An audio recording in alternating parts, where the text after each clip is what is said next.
Hey guys, if you've just clicked on this video, you're probably thinking, Eternal Weekend recap, wasn't Eternal Weekend 6 months ago? And you'd be completely 100% correct.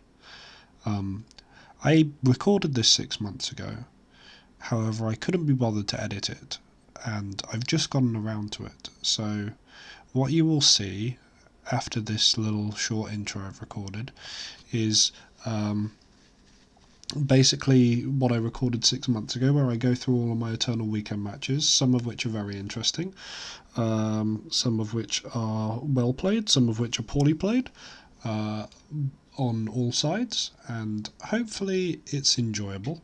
I do have some content coming up which I think will be quite interesting and you guys will enjoy, but please, for now, enjoy this recap of the Eternal Weekend Bayou event I played last November. Thank you all for watching, and I'll pass over to me from the past. Hey guys, this past weekend I played in Eternal Weekend Bayou, the Saturday Legacy Eternal Weekend event. The pricing for that is honestly pretty trash unless you win the whole thing, in which case you win a real painting, which is worth like several $1,000s. I wasn't hoping to win the whole event. I was wanting to top 8. That was my aim. If I top 8'd, I would be happy. But honestly, even though I've been doing pretty okay in leagues prior to the event, practicing, I was 4-1ing pretty consistently. I was not very confident going into the event. I didn't think Dredge was especially well positioned, but I also didn't feel like I was confident enough with another deck to play it. There aren't many other decks that especially interest me, except maybe the Epic Storm. You can't see the mana base, not that it ever changes. I played the exact 60 you see before me. I'm not going to spend a long time going through the deck list. The only change I made from the last video that I did was I have the main deck Ox and the main deck Icarid, which were in the sideboard in the previous video. And in the sideboard I have the Dread Return and the Ashen Rider that were previously in the main deck, so a swap. You'll notice I like to swap these 4 cards around a lot.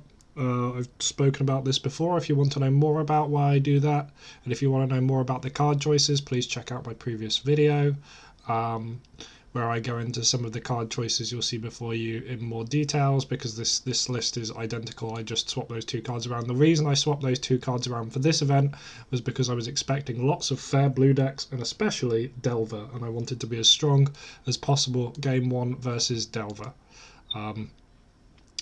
So without any further ado, this will be a post-event recap of how it went, and so all of the videos will be in replays. I hope you enjoy.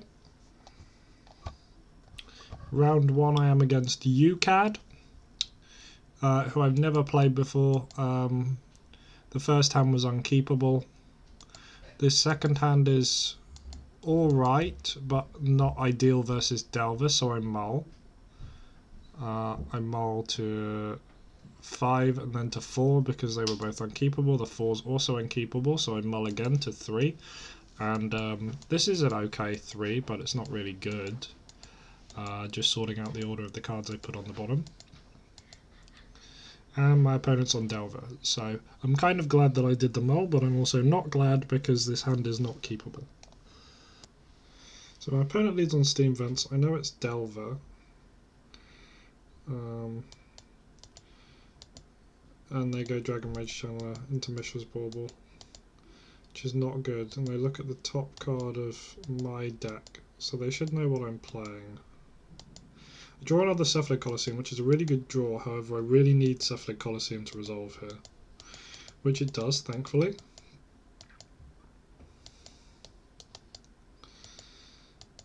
And I think about this a fair amount. He doesn't wasteland me, which is obviously amazing.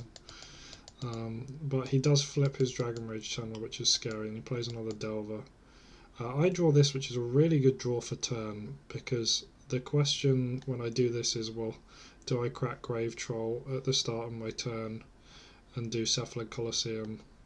But this just sort of like forces it, right? Like, because I just careful study here and crack and hope he doesn't counter. He didn't force my LED, so it's unlikely he'll have another counter, or another non-days counter at least. So we dredge.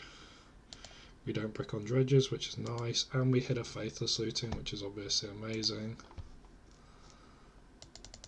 And off a Malta 3, I'm pretty happy with how this game's going. My opponent kept a hand without force, which means they probably don't know who I am, which is always nice. My opponent's clearly got the God account because all of their cards are foil and it's grotesque. M2 Joe foils are not it.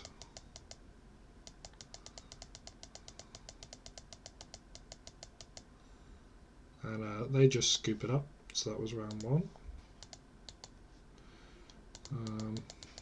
Unkeepable hand, mull into a really good hand. I bottom the Ox because I want every other card. Ox is good, but like not better than like having another land or another enabler. I draw a second LED, which is obviously amazing. Like I'm just going to walk all over him here.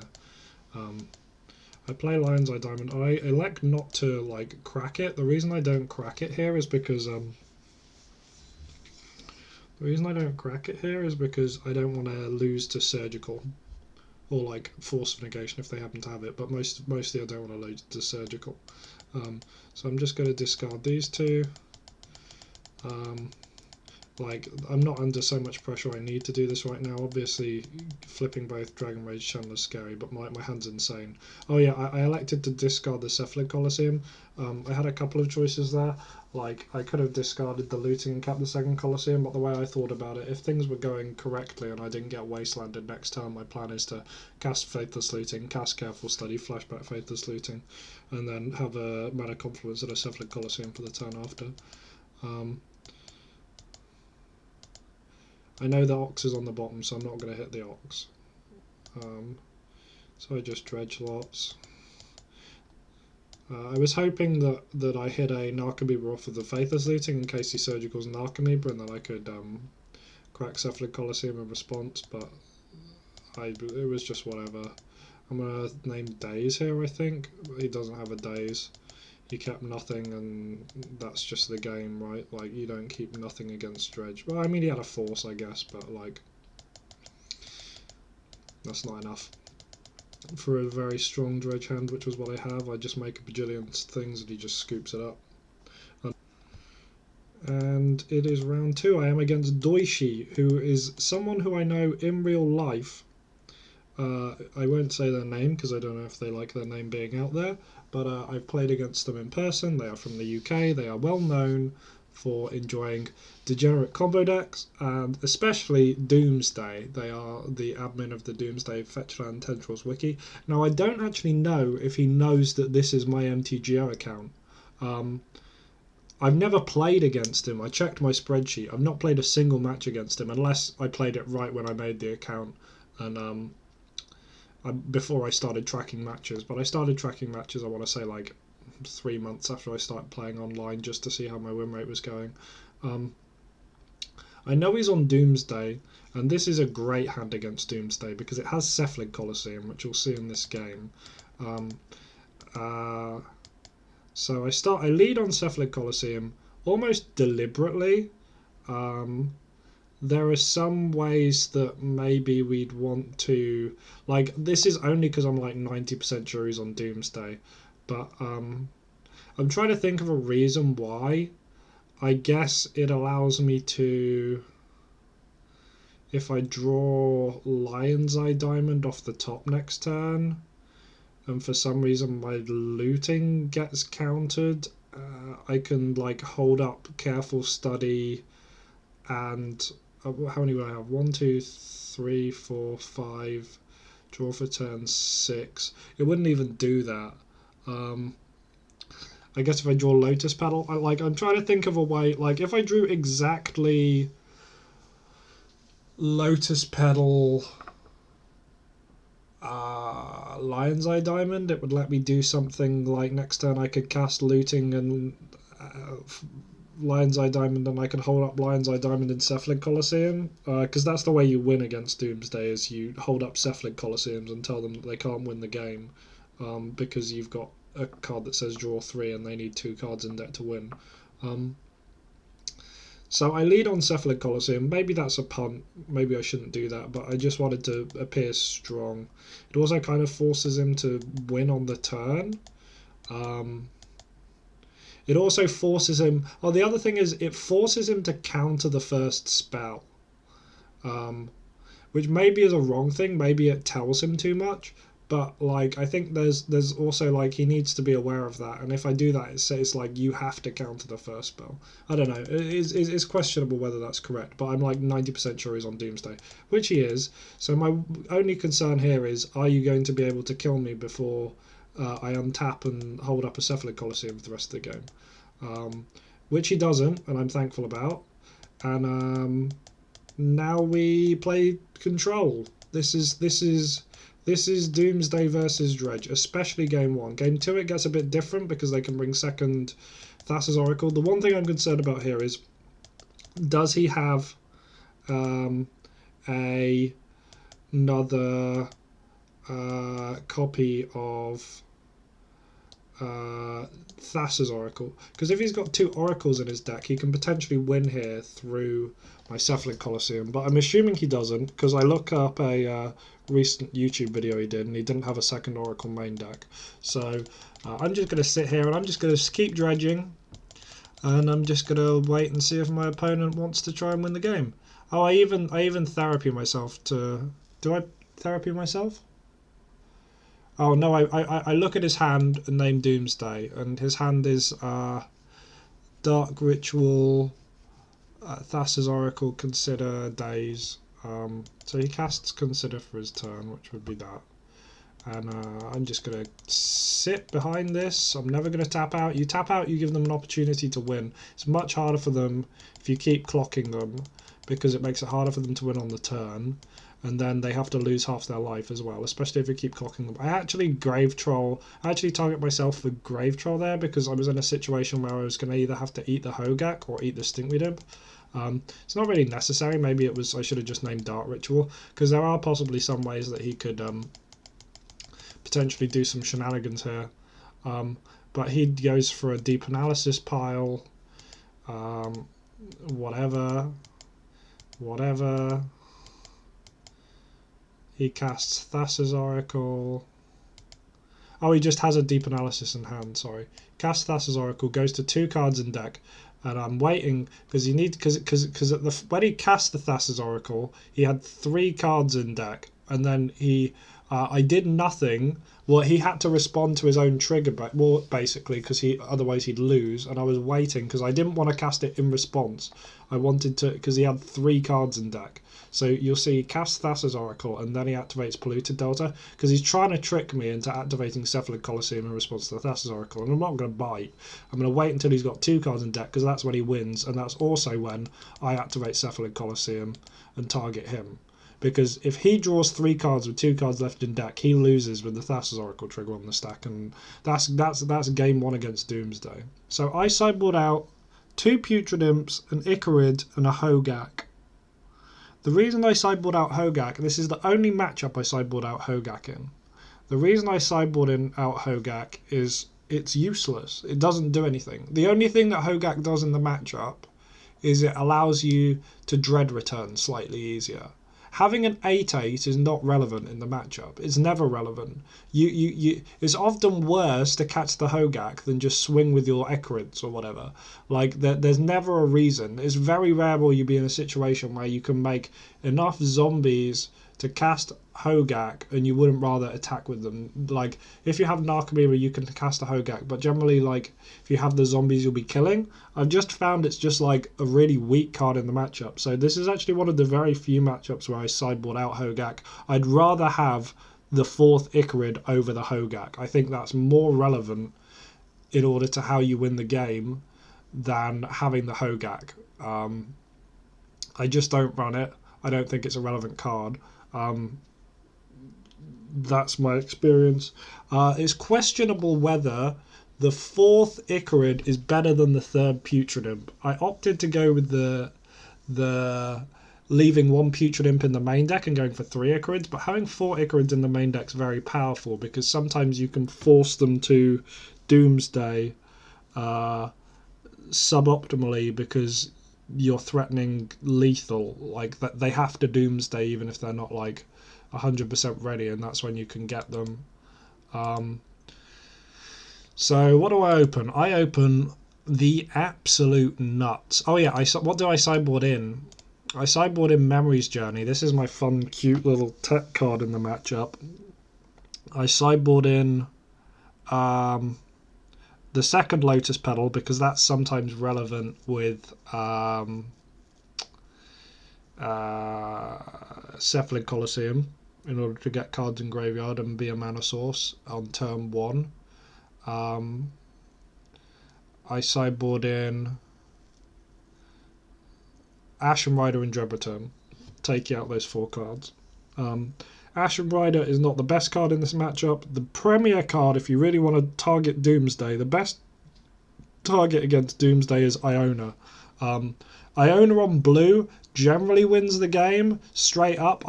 Given the option, I tend to always name Iona on blue. You can name Iona on black pre-Doomsday. Obviously, post-Doomsday, Iona on black does nothing. Don't ever cast Iona on black after they Doomsday. But pre-Doomsday, you can name black because they have to bounce Iona. But generally, their bounce is blue. However, I have named Iona on blue before and got my Iona Assassins trophied and lost after they... So they Doomsdayed and then Assassins trophied my Iona and then won. That was somewhat embarrassing. I don't really know what to say about that. They had the Assassin's Trophy in hand actually. I play Iona on black.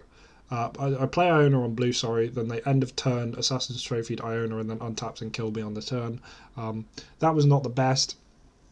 But generally, I think if you want to go down the route of trying to like lock them with Iona, you want to go for like a 2nd Dread Return as well, so you can like do the old Cephalid Sage strategy of like reanimate Ox if you dredge into Ogs, and then the Ox will get you deep enough, because otherwise it's very difficult unless you dredge. Like when you do the maths on 1 Dread Return target and 1 Dread Return copy in the deck, your odds of hitting them both are very, very low until you get about 40 to 45 cards deep, and you often don't have the opportunity to get that deep against Doomsday. So in order to increase your odds of locking them out with Iona, I recommend running a 2nd Dread Return, and so you want 2 Dread Returns on Iona and then the Ox that you've already got in the deck, and that forms like a package that's like a turbo hit your lock piece. So this is the nuts against Doomsday. Anyway, we have Putrid Imp, which is fine. Lotus Petal, which is really good because it lets us go Putrid Imp and hold up Memory's Journey if they try and go off turn 1, and we have Cephalid Colosseum. My one fear here is that they just go turn 1 Dark Ritual Doomsday and then we're in a bad spot, but like we can still potentially win. So they don't counter me. I go Mana Confluence, I go Lotus Petal. I can't remember if I open with Putrid Imp or Stinkweed Imp. I think I decided to open with Putrid Imp. The reason I decided to open with Putrid Imp here was if the Putrid Imp gets forced, that's better for me than if the Faithless Looting gets forced. Because if I open on Faithless Looting and it gets forced, then I have no way during my turn to get 1, 2, 3, 4. If the Faithless Looting gets forced, I'll have 1. If I open Faithless Looting gets forced, I'll have 1, 2, 3, 4, 5. Then the card I draw for next turn 6 cards to activate Cephalid Colosseum, which isn't very good. For activating Cephalid Colosseum, it's not enough, right? So this would get countered turn 1, then I'd have 1, 2, 3, 4, provided it doesn't get fond. 1, 2, 3, 4, card I draw for turn 5, 6. Can't activate Cephalid Colosseum. But if you lead on Putrid Imp and then next it gets countered and then next turn you cast Faithless Looting, Faithless Looting can draw you into Lion's Eye Diamond, and then that'll enable you, because you draw an extra 2 cards off the Faithless Looting, to have the 7 cards that you need to activate the Cephalid Colosseum off the Lion's Eye Diamond. Is close. The other thing's obviously Putrid Imp starts clocking them as well, which can be relevant. If you can attack with Putrid Imp a couple of times, it gets them low enough that they can't do a pass the turn Doomsday pile. And I don't go to Stinkweed and Faithless Looting here. Oh, the other thing is, I looked at his list because he uploaded a YouTube video, and I saw he had 1 copy of Surgical Extraction and 1 copy of Tormod's Crypt, which is non-standard in Doomsday and something that you need to worry about if you're going to hold up this Cephalid Colosseum plan. Generally, I wouldn't play around it. It's not something I'd be concerned about, but I was aware that he did have this copy of Tormod's Crypt, and it's going to come up in this game. I feel pretty strong here. I'm holding up Memory's Journey. If I get to untap here, I get to have Cephalid Colosseum. So I'm feeling pretty good about that. So they untap and Doomsday, but thankfully I don't think they're able to win this turn. They've got 3 cards in hand. So here's the favourite part of playing against Doomsday. This is everyone's best bit. It's counting what counter magic and what cards are likely to have in their pile. So you'll see they don't have their Surgical Extraction. Their Surgical Extraction's in the graveyard. They've got 1, 2, 3. This is what you have to do when you play against Doomsday. By the way, you gotta count everything. You gotta count 1, 2, 3. 3 forces. 1, 2, 3. 3 Force of Wills. Then they've got 1, 2, 2 Force of Negations. And then they've got 1, 2, 3, 4 days in their graveyard. So I have to assume that if they're going to go for a line where they're trying to prevent me from activating Cephalid Colosseum, I have to assume that the top card of their pile is the Tormod's Crypt, which they will play next turn. If it's not the top card of their library, and it's the second card down in their library, so if it's the when they draw it when they have 4 cards in deck, so they'll go to 3 cards in deck after they draw the Tormod's Crypt if it's not the top card of their deck. They will then have to Cephalid Colosseum. Like if I Cephalid Colosseum, it basically means they can't untap because they'll have drawn they'll have drawn their Tormod's Crypt, and I'll be sat there with 7 cards in graveyard with my Cephalid Colosseum. I'll activate Cephalid Colosseum on them, and they'll go to 0 cards left in deck, and they'll untap and lose. So they can't do that. They have to have the Tormod's Crypt as the top card of their pile, which is going to become very relevant here, because I need to be aware that I can't just sit and hold up. I need to proactively get them to use this Force of Will next turn with my Cephalid Colosseum. So I'm aware because they have 3 Force of Wills and some number of Force of Negations, they almost definitely have a Force of Will somewhere, probably in their hand, possibly in their pile. They also do not have any daisies. They potentially have a Force of Negation as well, and they probably have a Crypt, and they've got the Thassa's Oracle in their pile, and maybe they've got... How many Lotus Petals do they have in their graveyard? They've got 2 Lotus Petals in their graveyard, their Deep Analysis and their Lion's Eye Diamonds in their graveyard. So I can assume from this, right, they've probably got a pile that looks something like Tormod's Crypt,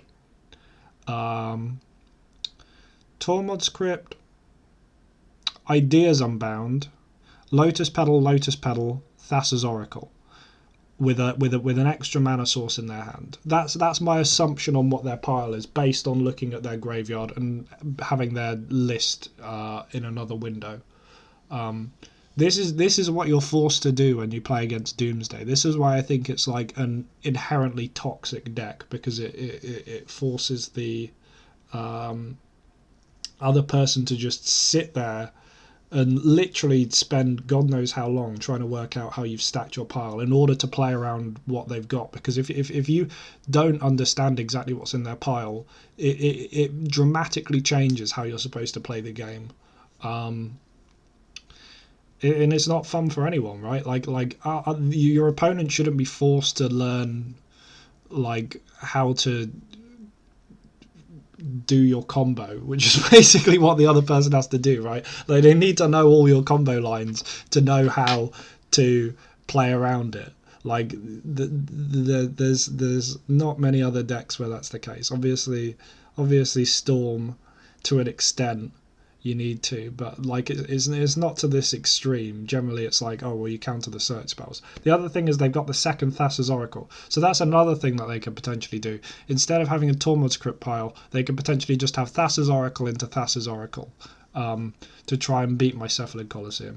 But they've not chosen to do that. I'm assuming they do got the Tormod's Crypt in their deck based on that. So yes, their pile is most likely Tormod's Crypt, Ideas Unbound, Lotus Petal, Thassa's Oracle. And the next play I'm going to make during my next turn is basically based around my assumption on that's how they're playing. So I discard Stinkweed Imp, and I want to dredge. And it doesn't really matter what I dredge into, but I'm fairly certain that they are going to try and crypt me next turn. So I know, unless they've got an extra way to get into deeper into their pile, I'm probably not going to die next turn, because they've got 1, 2. Oh, that's the other thing actually. They've got 2 Street Wraiths, so potentially the last card in their hand, and 1 Edge of Autumn. Generally, Doomsday lists run 4 Street Wraith and then 1 or 2 Edge of Autumn. However, it's likely, looking at his list had 3 Street Wraiths, 1 Edge of Autumn, I believe. So it's likely that his hand could well be Force of Negation, Street Wraith, and then, or like another blue card, but it's possible, like he's got 2 Fonds, it's possibly has 3. It's almost definitely a Force of Will. And then one of those. So yes, he could potentially break into his pile next turn, but I want to force him to use a force, because he's going to be able to beat my Cephalid Colosseum here and my Memory's Journey with the Tormod's Crypt. So I've dredged for turn, and I'm going to cast my Faithless Looting here. I'm going to play Cephalid Colosseum and cast Faithless Looting here, and it gets Fond, which is really, really good for me, because I was hoping that he would not be able to Fond my Memory's Journey. Because what I am threatening to do here is Cabal Therapy him a bunch of times and take his Street Wraith, which will slow him down. So I'm not going to discard anything here, even though I could potentially get an extra damage in, because I want to have the Stinkweed Imp up in my hand next turn, because I have to discard 2 cards to do that. And I don't want to collect my Lotus Petal because I need the green for Memory's Journey. So there we go, there's the Tormod's Crypt, which I was afraid of. That was the top card of their pile. For my turn, I'm going to untap, I'm going to Stinkweed Imp, and I'm going to, I think, a lot here, because I could potentially Ox of Agonis, or just straight up hardcast Memory's Journey here and like mess with their pile. But I choose not to. I choose to just play out the Mana Confluences, swing for another 2, knocking them down. And I'm like, this is likely to be where stuff kicks off. They exile my graveyard as expected, and they cast Ideas Unbound, which was what we expected. So we're now going to see Lotus Petal into Lotus Petal, and I do a lot of thinking here around whether to activate Memory's Journey in response to the Ideas Unbound. I thought about that a lot. I was like, should I cast Memory's Journey in response to Ideas Unbound? And because they have 1 card in deck and no mana floating, they had to win that turn, and it meant their pile had to have the 2 Lotus Petals in that I said earlier. So I was like, their last card, unless it's Pact of Negation, can't counter Memory's Journey. And even if it is Pact of Negation, we can flashback Memory's Journey and beat Pact of Negation. So I decide to just let them play their stuff out. However, why'd they concede there? That doesn't make any sense. Huh? That's not where they actually conceded. That isn't what happened. I'm certain in the game. I'm certain in the game they cast their Thassa's Oracle and I Memory's Journeyed them. I remember it happening. Why has it done that? The replay's bugged. But they went Lotus Petal, Thassa's Oracle. I Memory's Journey them to have 3 cards in graveyard. They cycle Street Wraith, and then I Memory's Journey flashback on them, and then they lose. That was what actually happened in the game. However, the replay's bugged, which was kind of a dismantling, to be honest. Like that was just like absolutely brutal. I almost felt bad for them. I was like, wow, that's really unfortunate that I had such a strong hand against them. But we take those, and this is probably the first time ever that Memory's Journey has like absolutely conclusively 100% straight up just won me the game. Memory's Journey is often, because the thing with Cephalid Coliseum is like they can make piles that play around Cephalid Coliseum, but it's very difficult for them to make piles that play around Cephalid Coliseum and also beat a Memory's Journey. Is quite difficult. Round 3, I'm against Slasher 21. I look at their MTG Goldfish history and their profile picture, and they are clearly a vintage player. The vast majority of their tournament finishes are vintage. My gut feeling based on that is that they're probably just going to be playing Delver because it's the best deck, and if you're a player playing a format that you don't normally play, especially if you're like used to using the cantrips of vintage, you probably just pick Delver. But I don't really care what he's playing because I keep this 7 anyway. It could do with a second land. But hopefully if the Fate and Saluting resolves, we'll find another land. But yeah, this hand, if we get wasted, if we get forced and then wasted, this hand is not the best. So I discard 2 Grave Trolls. I draw another Careful Stay, but really I would rather have another land. And my opponent goes Wasteland, and I want to jump off a cliff. But that also means they're Delver, so I'm feeling pretty confident that we can do some stuff with that. We dredge for the turn, we don't really see anything. But my plan is to just keep slow dredging versus Delver. Like, you can try and get a top deck a land, but like even if you top deck something, there's no guarantee that it will resolve. Slow dredging is just consistent.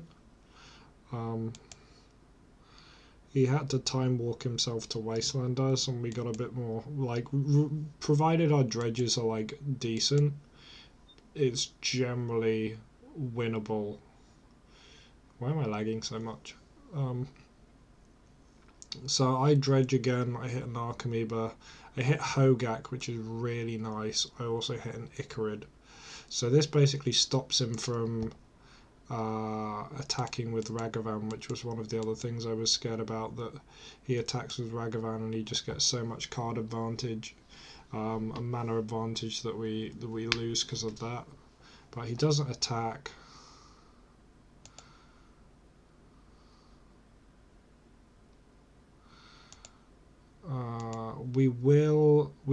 I elect not to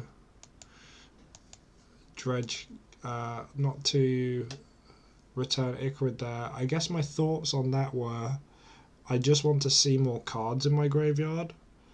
At the end of this turn I'll be able to discard a dredger anyway. If I hit a second bridge or a Cabal Therapy, that's really good. I just want to keep the cards in my graveyard going. I know I'm probably going to be able to make a Hogak the turn after, so I'm just going to take it easy and sit behind this. He can't really attack into me right now, and I know I'm going to discard a Grave Troll. Oh wait, I don't discard a Grave Troll, I discard a Bridge from below. This is actually a super interesting play. Why did I do that? I think I thought about it a lot. Oh, because I have a Stinkweed Imp as well, and I wanted to be able to like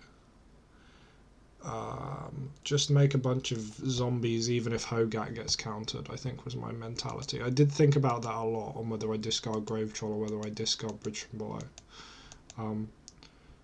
He chooses to bolt me rather than bolt one of his creatures, which is a bit suspicious, and they play a Murktide Regent. This Delver hasn't flipped for like 2 turns, which is also a bit suspicious.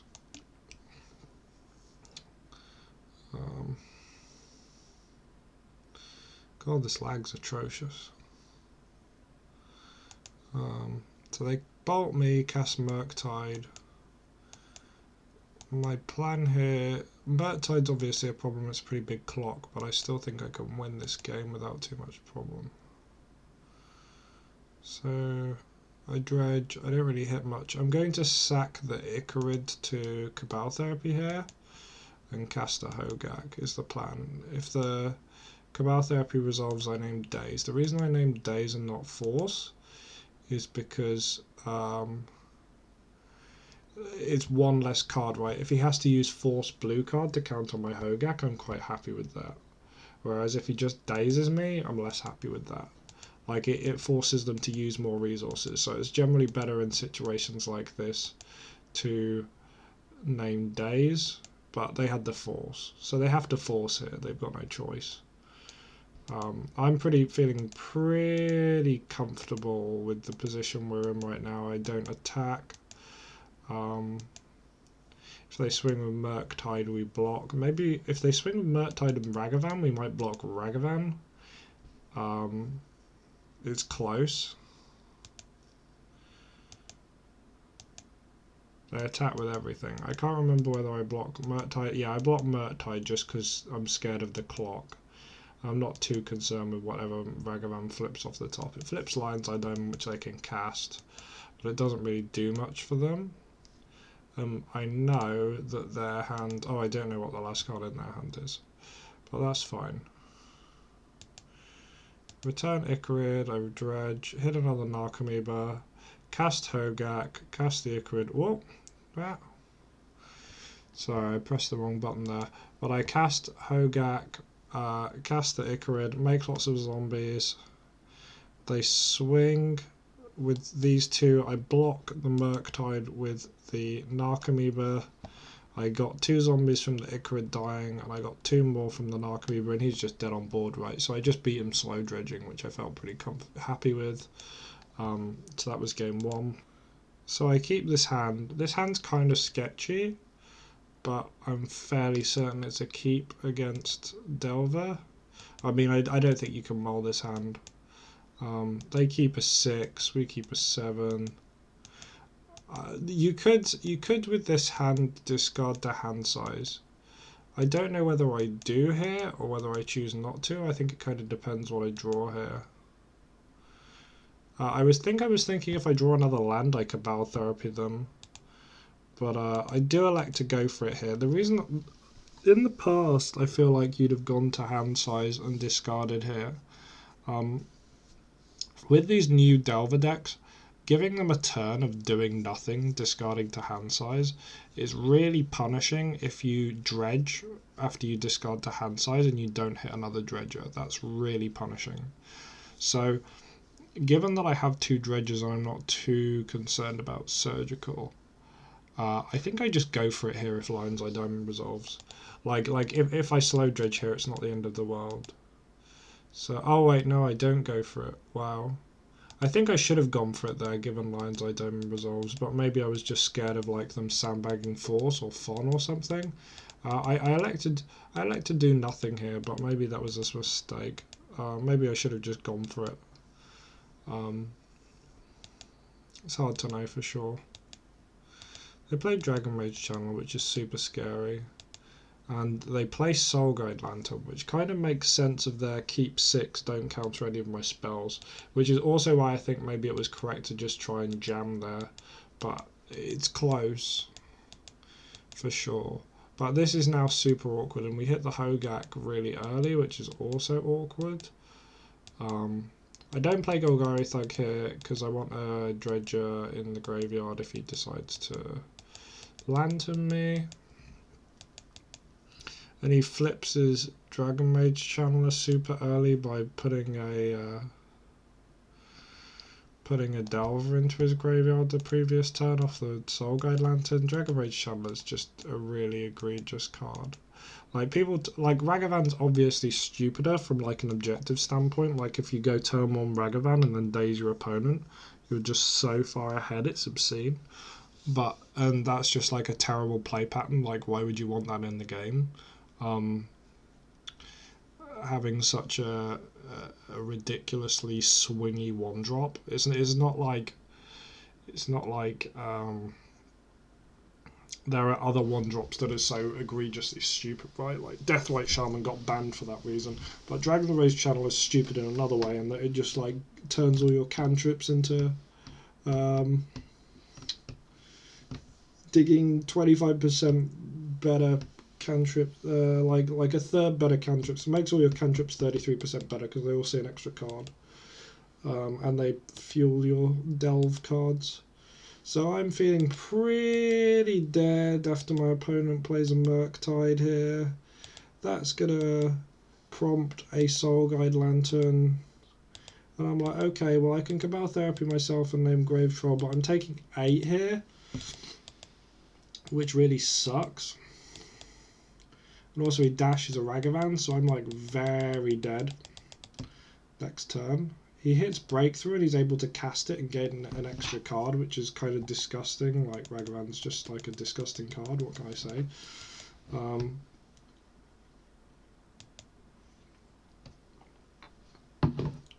Absolutely. Well, he does Breakthrough X as 1, which I think is interesting. I'd have probably done Breakthrough X as 2 there, but it's fine. Ragavan goes back to his hand. And we hit Faithless Looting, which is good. My thoughts here is, in order to win this game, we need to hit Looting and then Looting again. So I don't play the Golgari Thug, I just cast the Looting, and I hope it doesn't get dazed. And it doesn't get dazed, that's really good. We hit the Ox, which is also really good.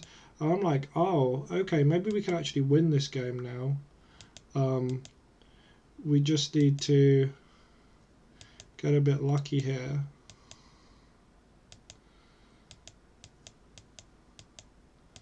So I cast Ox off of the reason I cast Ox off of the Petal is to save myself a life, basically.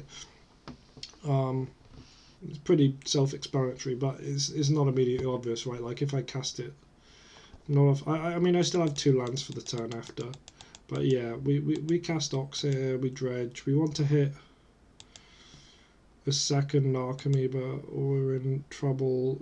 Especially, we've already hit 2 Narcomoebas, so it's not looking great, but it's possible. And we dredge really bad here, like really bad, because we're dead on board anyway. Like even if we hit both Narcomoebas, like we really needed to hit our Hogak here, but we couldn't hit our Hogak because it got lanterned.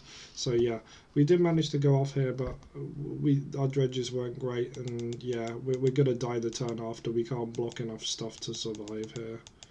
And they had a bolt anyway to bolt on Narcomoeba, so we were just dead whatever happened. I think I scooped pretty soon after this. Yeah, I scooped there. We're not winning that game. Maybe I should have just jammed there.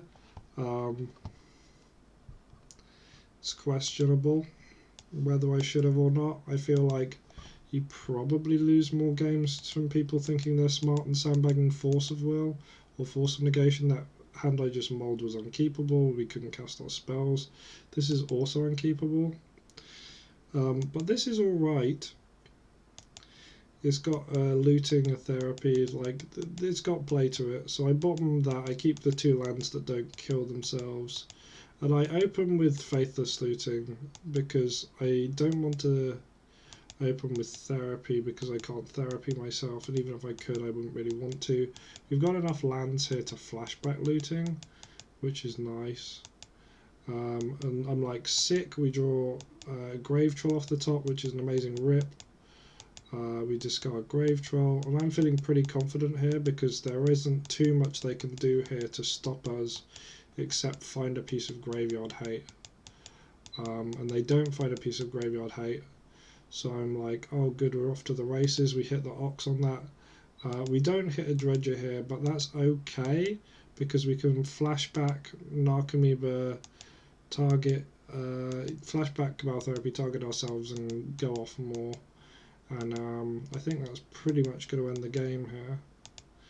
If our dredges aren't abysmal, and they are not abysmal, they are very good. We hit another bridge and 2 Narcomoebas, so we can make 5 zombies here and kill them pretty nicely. So there is an argument here to say I'm not going to because I want to block and preserve my life total, but what I'm scared of here is them finding like Soul Guide Lantern off the top or something like that, so I elect to just sack and just try and clear their hand out. What did I name? I named Expressive Iteration. Now it used to be pretty obvious what you'd name against Delver. It used to always pretty much be you'd either name Brainstorm or you'd name Brainstorm or you'd name Lightning Bolt.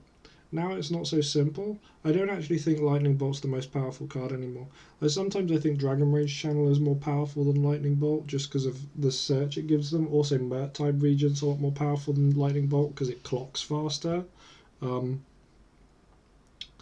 But they don't have it. Also, Express. I was trying to think of like they didn't cantrip last turn. They've already used a Brainstorm. They probably would have pondered instead if they had a ponder. So I thought Expressive Iteration's like a card that makes sense that they could have. I feel like I didn't think they had Bolt for some reason. I don't know, I was just scared of them like digging to Graveyard Hate, I think. Like even if they have a Bolt, I'm not too concerned given the way things are. I just don't want them to have Graveyard Hate. I named Delver because it's a blocker for our zombies. So they put a triggered ability of Delver. They don't flip anything, and then they cast Soul Guide Lantern off the top. What an absolute gamer. I don't know if they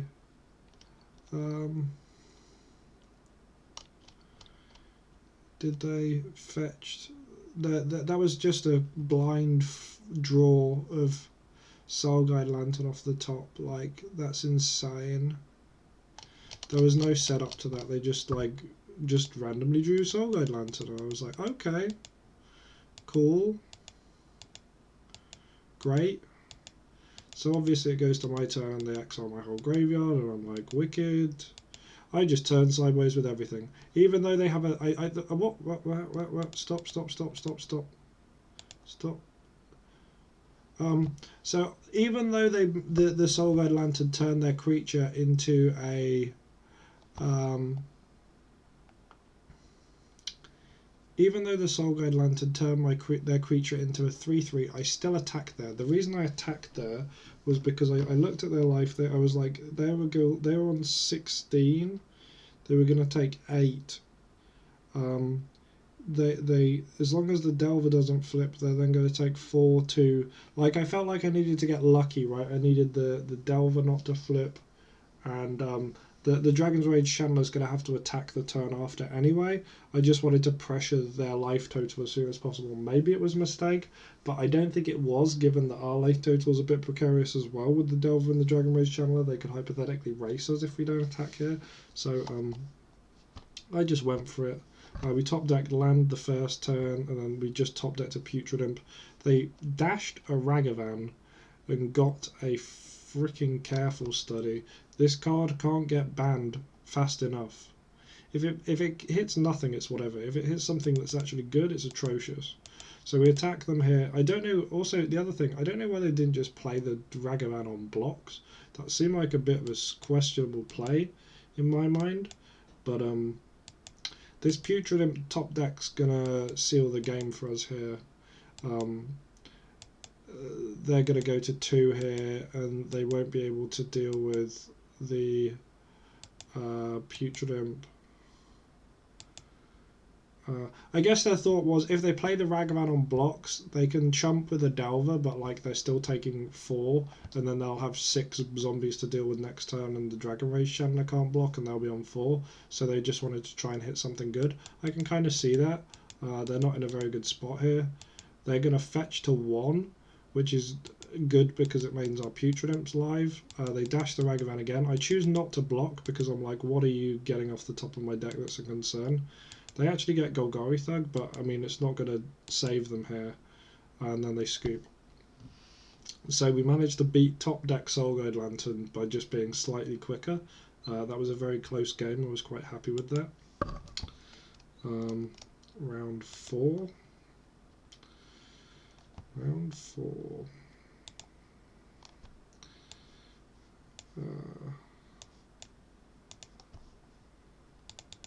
I look up this person, I don't really see anything on Goldfish for them. I've never played against them before. This was my 7. Wait, no it wasn't. Let me start that again.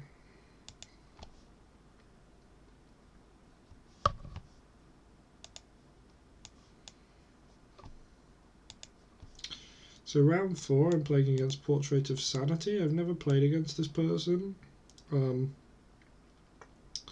so I don't really know what they're on. I assume probably Delver, given we're 3-0. Our 7's unkeepable, and we mull to a 6, which is not a good 6 against any... Sorry, that's not a good 6 against anything except Delver, but I make the assumption that they're on Delver.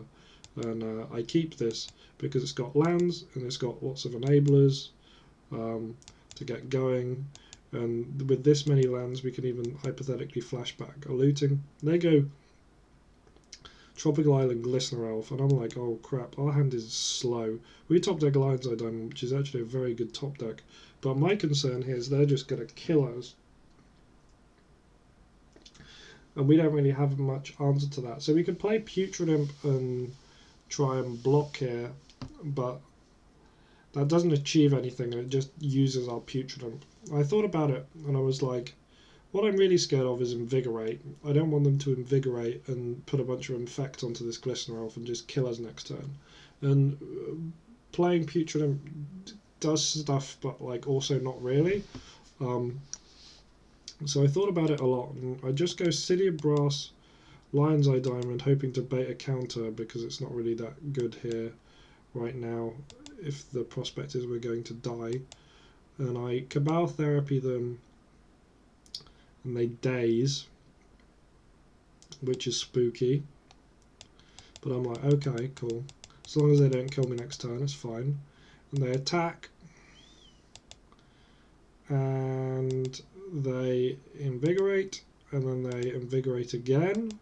I'm like, wow, I really wish my Cabal Therapy resolved last turn because it was 100% naming Invigorate. And then they play a second Glistener Elf. I'm like, oh. And I draw a land. I'm like, wow, okay. I literally don't think given the hand I kept, I mean, I could have mulled lower, but I don't think my hand was an atrocious keep given that my assumption is that 3-0 player's probably on Delver.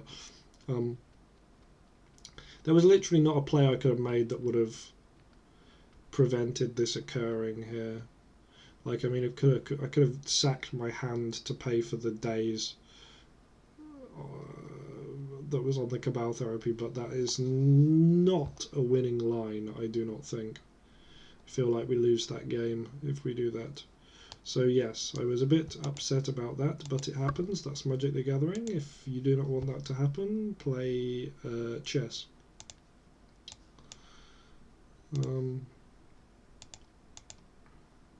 So I'm on the play.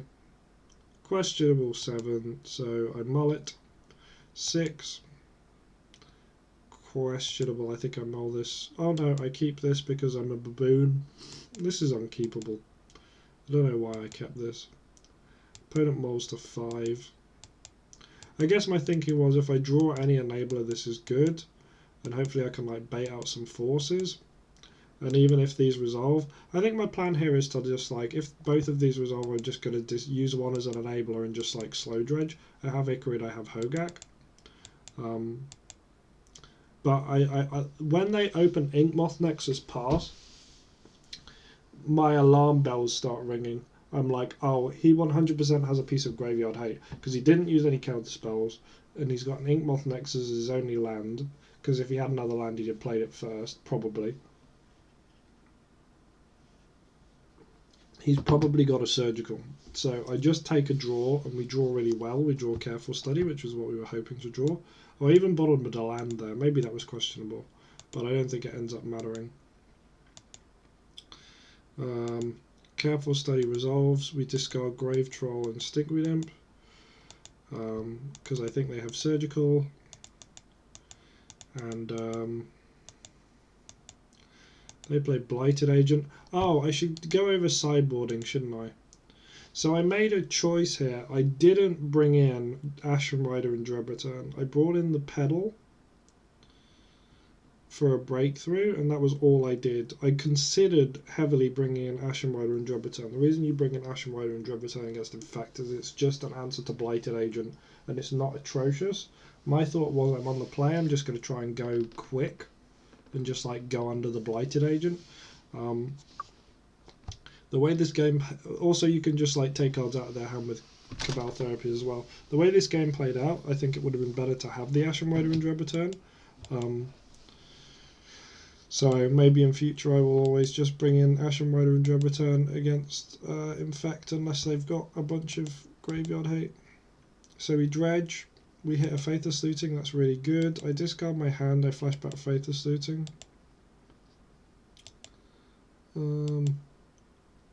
We hit 2 Icarids. We hit 3. We've got all 4 Icarids. We hit 2 Narcomoebas and no bridges, and no therapies. Hitting no bridges and no therapies, 27 cards deep, is how do you say, unlikely. Also, we didn't hit another Faithless Looting when we has an Ox in the deck as well. So I'm pretty scared here, but he chooses not to attack, which is clearly a punt. I also think why I didn't get Surgical there, maybe they're like sandbagging it for bridges. We untap and then they Surgical my Icarids, which is like kind of sucky because our dredges were so atrocious. But whatever. We dredge for turn. We hit another Narcomoeba and 1 bridge finally, but no more Faithless Lootings and no Cabal Therapies. And I'm like, what is going on? This is super scary because next time we're going to get hit by 2 Infect, and they probably have some pump spells as well. And they Vines, and we go up to 6 Infect, and I'm like, okay, they play a Glistener Elf. They're empty-handed. We're on a 2-turn clock, but provided we hit a Faithless Looting or a Cabal Therapy this turn, we can probably put enough power on board. Oh, we need to hit another bridge. But provided we hit like a reasonable dredge here, we're probably okay, right? Because we can put enough power on board to kill them next turn. And we hit 2 Cabal Therapies, only 1 bridge. And I'm like, oh, that's not good, because I'm going to make a Hogak. I'm going to attack with everything. Hope they don't block with Inkmoth Nexus, which they don't. I put them to 13, make a Hogak, and I just don't have enough power here. Like, even if I attack with everything, they can chomp and survive, and then I just die the turn after. Those were really unfortunate dredges. Like, the Surgical on Icarid really worked out for them, but I don't think it was actually an especially good play. If we had Ashen Rider, maybe we could have done something there. But as I say, it's often unlikely to hit both Dread Return and Ashen Rider early on, but maybe we could have just Dread Return like a big Grave Troll or something and caused them some trouble. But yeah, obviously they just chomp here, survive easily, kill us with the Noble Hierarch, Blighted Agent. And yeah, that's super unfortunate. Our dredges were just not on our side there, and we got turn 2 pretty much game 1. It happens, but kind of annoyed I lost to Infect, because I don't think it's a terrible matchup. Round 5, and we are on to what is undoubtedly probably the strangest match of the whole event I play. I'm playing against Devil Fetish. I've never played against this guy as far as I'm aware. I've got no idea what he's on. However, we opened a very good hand, so I'm quite happy to keep this. I go Lion's Eye Diamond, it doesn't get countered, I'm like sick. Putrid Imp also doesn't get countered, I'm like wicked. Though I anticipated that because Lion's Eye Diamond resolved. He goes Badlands and I'm like, oh. Then he goes Lotus Petal and I'm like, oh. Then he goes Dark Ritual and I'm like, this is Black Red Reanimator about to kill me. Then he goes Rite of Flame and I'm like, oh, it's Tess. And he just has natural ad nauseum turn 1 and I'm like, well, my hand's not that good against that. And he flips a bunch of cards, and I think by this point I'm already dead. He's what, like 1, 2, 3, 4, 5, 6, 7, 8, 9, Dark Ritual 10. Yeah, I'm pretty much dead already, but I let him flip all the cards just to be sure it is Tess. And yeah, it's Tess. And yeah, he kills me. So that happened.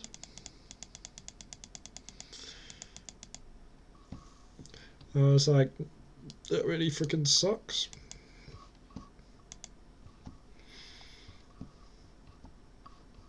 Then we're on to round the second match. Unkeepable hand. Unkeepable hand. Oh, we should talk about how I sideboarded. I sideboarded out 1 Gemstone Mine, brought in a Petal, took out all 3 Putrid Imps, brought in the Ox Vagonas, and 2 Leyline of the Voids.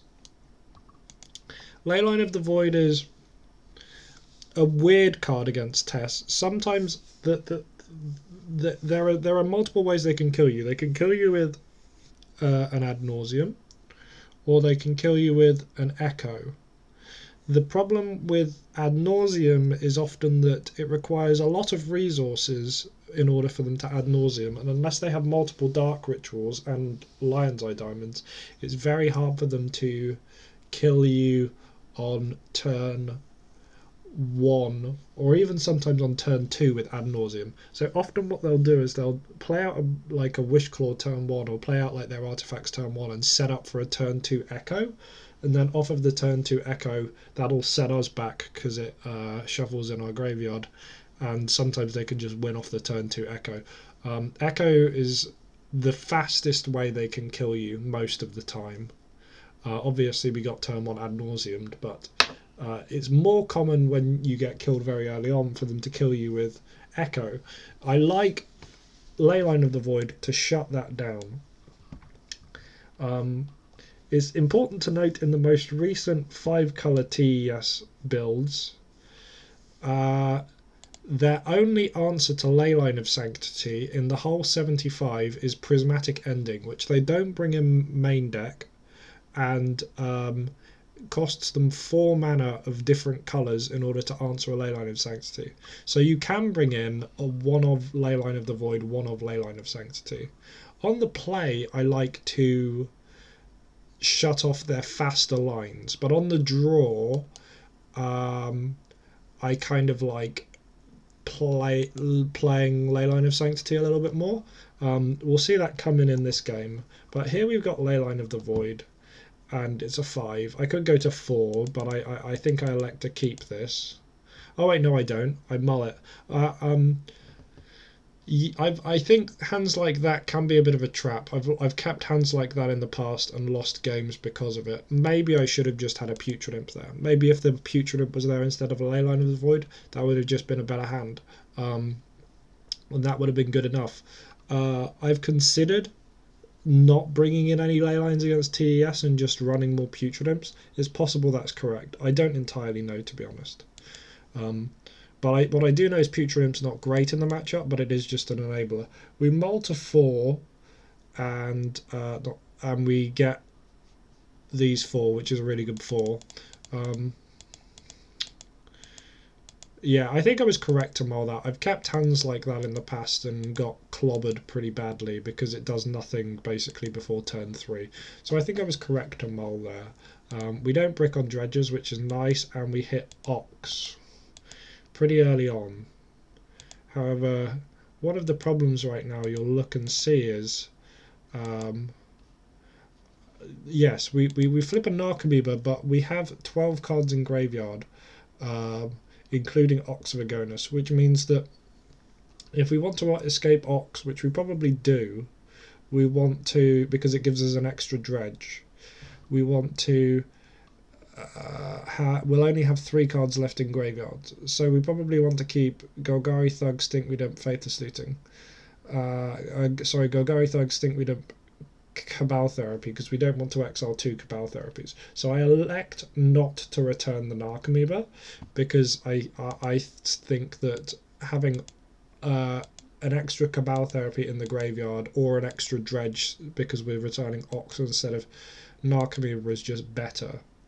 I actually elect to keep both Cabal Therapies. That I did think about that a lot. I was like, how greedy am I feeling? And I felt very greedy. And we never get punished because I'm just such a good player at the game. But it's questionable that maybe it was better for me to keep the. I guess the reason I got rid of the Thug was it's the weakest Dredger anyway. So either I hit another Thug or a Dredger, it's just better. Maybe if that was a Grave Troll, I wouldn't have done that. I'd have kept the Grave Troll and the Stinkweed Imp. But it doesn't matter anyway. We've got 3 Cabal Therapies here. We pretty nicely have the game locked up from this point, I think. We name Lion's Eye Diamond. Lion's Eye Diamond's best to name turn 1. After turn 1, I don't name Lion's Eye Diamond anymore. I don't think it's very good. I think I take Lion's Eye Diamond and I take Lotus Petal because it helps to brick their Mox Opal. Oh, I don't actually. I guess my thoughts were if he top decks another thing, that's okay. But maybe, I guess the thing with Brainstorm is it sort of fixes their hand, so I didn't want them to have Brainstorm. They can have Ponder because it only finds them 1 card. And I'm not too worried about Ad Nauseam here. I don't know why they didn't play out their artifacts here. It seems loose, but it means that I'm going to be able to take their Lotus Petal. And they do find Ad Nauseam and 2 Lotus Petals. If they'd have played out all of their artifacts there and top decked a land for the turn, they could have just Ad Nauseamed, albeit from 11 life, but I mean that's better than what happened, which was just that they lost. I think maybe not sacking the Larkamoeba there and taking the Lotus Petal to try and break that Mox Opal was possibly a punt, but it's a bit close, but I win the game, so who cares? If you win the game, you didn't play badly. Speaking of winning the game, and therefore I didn't play badly, this was game 3, which was, I don't even know how to describe this game. I play a fair amount of TES. Probably, I'd say the 3 decks I play most in Legacy are Dredge, Reanimator, and TES. And I wouldn't consider myself an expert at TES by any means. I'm not good. Just like I don't think I'm especially good at Dredge, but I'm certainly definitely not especially good at TES. I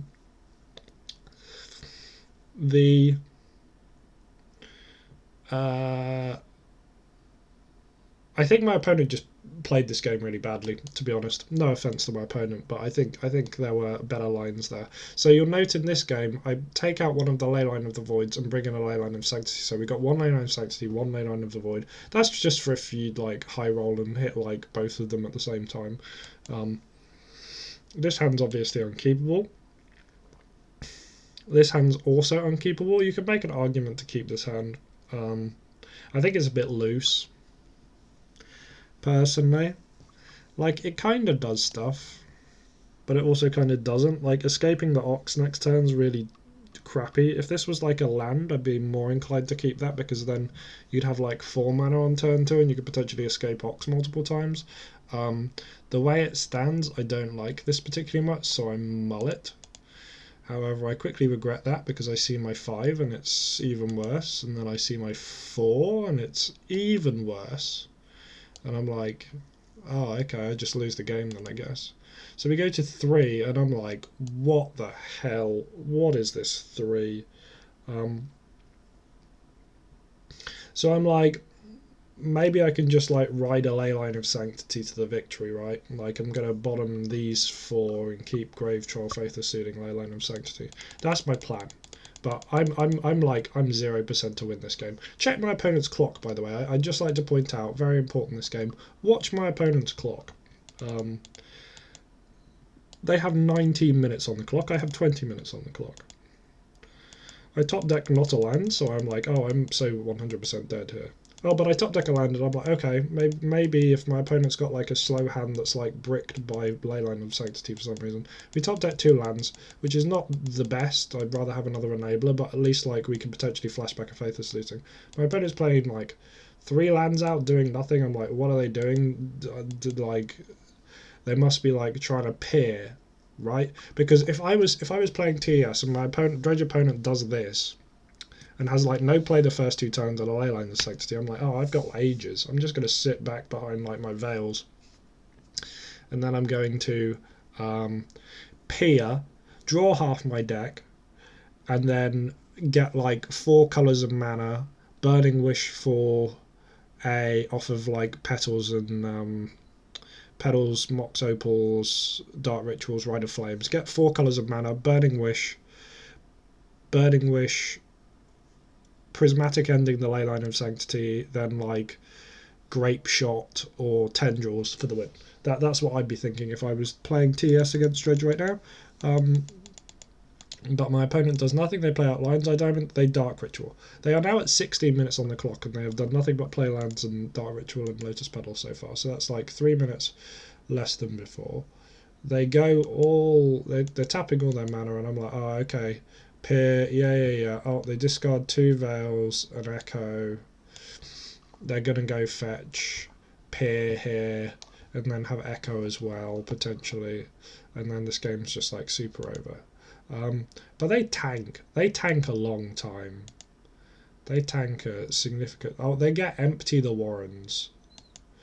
And I'm like, does he not realise that he can exile the Leyline of Sanctity? He makes yay many goblins, and then echoes with the remaining 3 mana, which I think's probably bad given that I didn't really have much going on there, and we get echoed into a very good hand.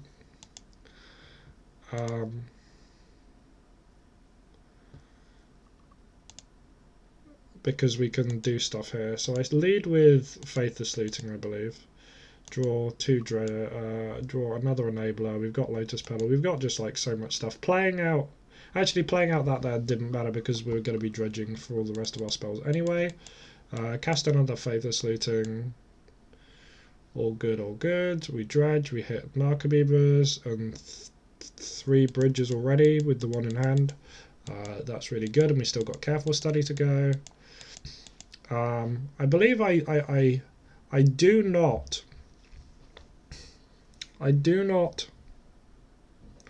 use the City of Brass here. I use the Lotus Petal because having 4 mana is like pretty much irrelevant at this point. Like, yeah, I could hardcast Leyline of the Void, but really, what does it matter? The concern here is that I just get beaten down by zombies over 2 turns. My opponent Veils me in response, which is whatever, because I was probably going to Cabal Therapy at some point in this turn anyway. Not the best time to do it, but whatever.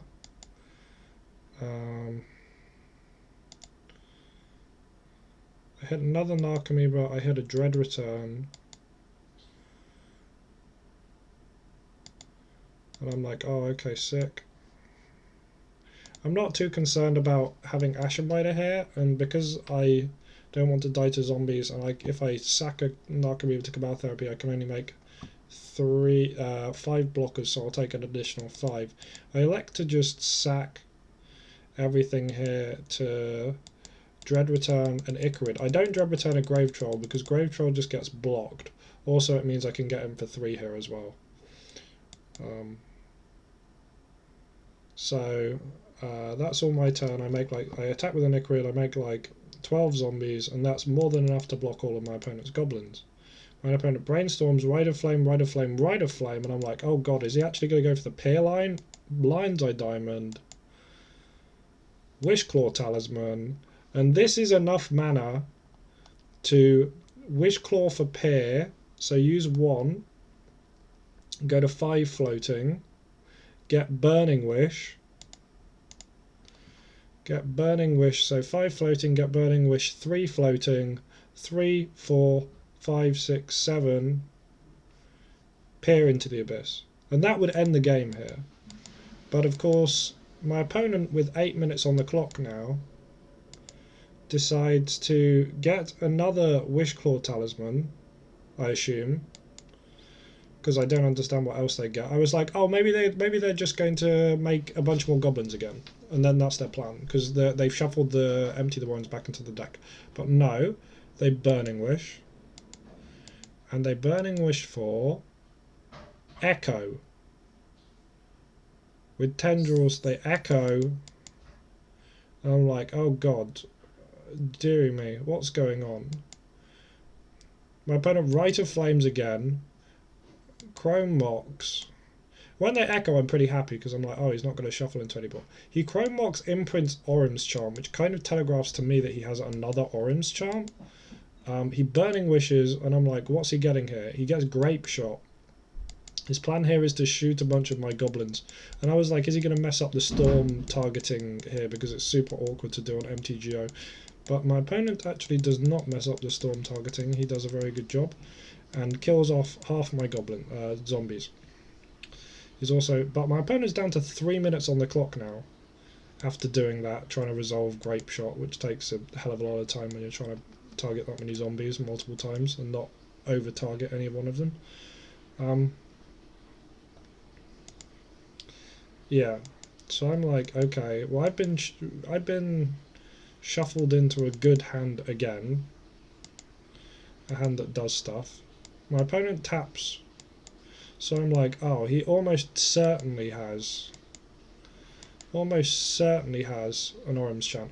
Now I consider attacking first here because I don't want to get my bridges exiled on the block, but I thought if he's got Orim's Charm, I kind of want to force him to use it. I want to force him to not use it to block my draw, if you get me. To block my attack. I don't want him to do that. So I'm like, I'm going to try and force him to use the Orim's Chant now. So I cast all my spells, trying to avoid losing life where possible, and I just hit the absolute nuts here. I discard everything, I escape Ox a bunch of times, I can make Hogak, I can do the whole shebang. So I go to sack Ox after dredging a bunch. I name a 9/9 card. I assume I name Orim's Chant. I do name Orim's Chant. I don't know why my opponent didn't cast the Orim's Chant there, but they also have a Veil of Summer. So my concern here is I want to escape Ox, but I want to leave myself with enough cards in deck to not get caught out by another Orim's Chant. Standard TAS lists only play 2 Orim's Chant, but this guy's been playing weird all game, and maybe he's got a third in the board or something, I don't know. So I leave myself with a healthy 6 cards left in graveyard. I don't go too ham. I just convoke a Hogak. I just want to make as many blockers as possible. And then I'm going to swing with all my zombies, because it's free damage the way I see it. My opponent's empty-handed. They could hypothetically add Nauseam from next turn, so I want to be able to get their life total low. They elect not to block, which I think is a bit strange as well. I escape Hogak again. My opponent goes Wishclaw into Burning Wish, and I'm like, what are you doing? He has got 26 seconds left on the clock. He goes for Galvanic Relay. There was literally no card he could have got there that would have done anything. And he casts Galvanic Relay and times out. He times out. So we take those, but also I'm perplexed. I'm beyond perplexed. For starters, we won a Malta 3 off the back of Leyline of Sanctity. We shouldn't. As I said, what you should do is you should peer, draw half your deck, use 4 mana begrudging, or 6 if you count the Burning Wish, 6 mana begrudgingly to answer the Leyline of Sanctity because you've got no proper answers to it. Or, alternatively, you empty the Warrens, shuffle your graveyard back into your deck, tutor for it again, like play out a Wishclaw Talisman, tutor it again, just make like so many goblins that it just attacks through however many zombies I can make. Like, it is hypothetically possible.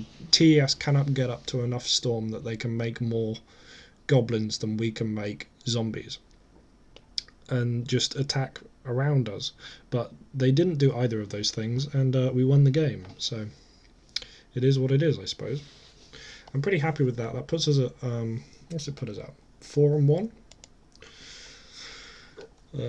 Yeah, we are against Toronto. Now I look up Toronto in my spreadsheet. I have played against them before. They have played against me. Maverick, like depths, oops all spells, and like standard Maverick. And I'm like, if they want oops all spells or Maverick depths, I'm not messing around. Like normally against, like, if I thought my opponent was potentially on Delver, and I thought about this a lot. Well, I mean, first thing I do is cast Lion's Eye Diamond, I'm almost certain. And if it resolves, I'm like, well, I don't think they're on Delver then. And I thought about this, I was like, should I slow play this? Like, if I brick on Dredges, this is really bad if I just go all in, even if they are Maverick Depths. Maybe I should play out Putrid Imp. And I think about it, and I'm like, what if they're oops all spells? Or what if they are Maverick Depths and they just have a hand I can't beat, like they go like Elvish Reclaimer, Mox Diamond, Hold Up Crop Rotation, you know? Like, I'm never winning that game. So I'm just like, whatever, YOLO. You miss every shot you don't take. And I just break through. I just break through. I think if I thought my opponent could like be on Delver and I didn't like have the read that they were on like either Maverick Depths or like oops, I would not have made that play, and I'd have probably lost the game because of it if they were on Maverick Depths. But having a spreadsheet of people that you played against before is somewhat useful. So I hit Ox, I escape Ox, even though I didn't hit an Archimeber, though we did have an Archimeber in hand already. And we do the degenerate stuff, and we hit a bunch of Narcomoebas, and our opponent just scoops. So I'm like, what are they playing? I don't know. Could be anything. Could even be Delvin. They just kept a crap hand. So how do I sideboard blind against this person, knowing what they're probably on? I leave in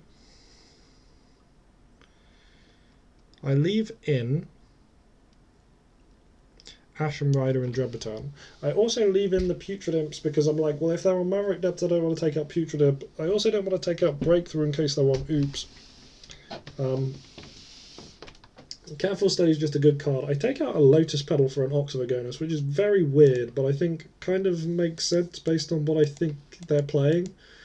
We keep a 7 that can just go off turn 1, because I mean it worked last game, so why not this game? They go Savannah, Elvish Reclaimer, and I'm like, okay, sure, let's go then. Let's just go. I'm just gonna go. Like, maybe they endurance me, I don't care.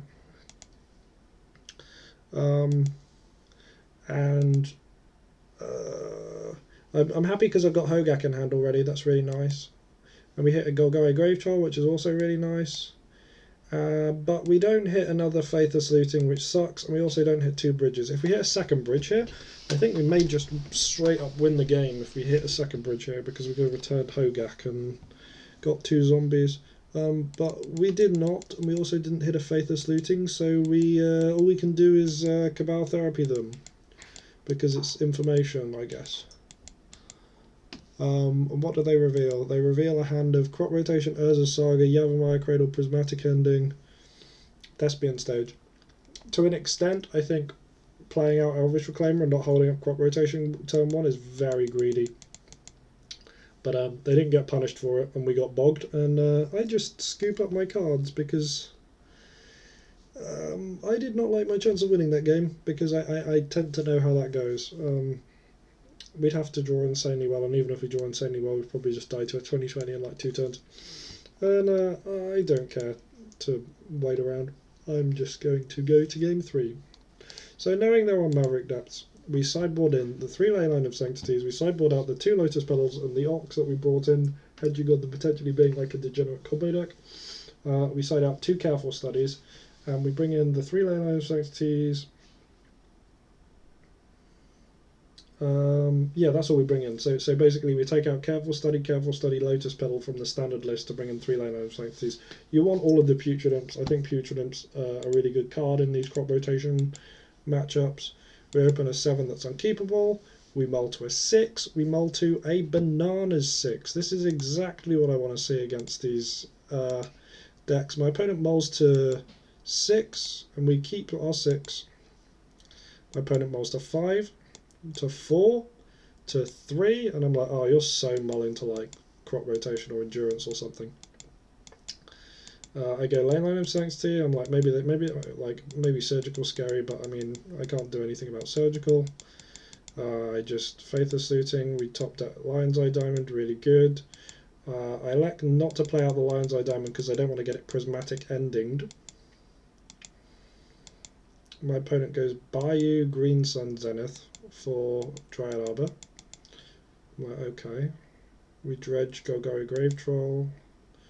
I play Lion's Eye Diamond. I go Faithless Looting, crack Lion's Eye Diamond, I believe.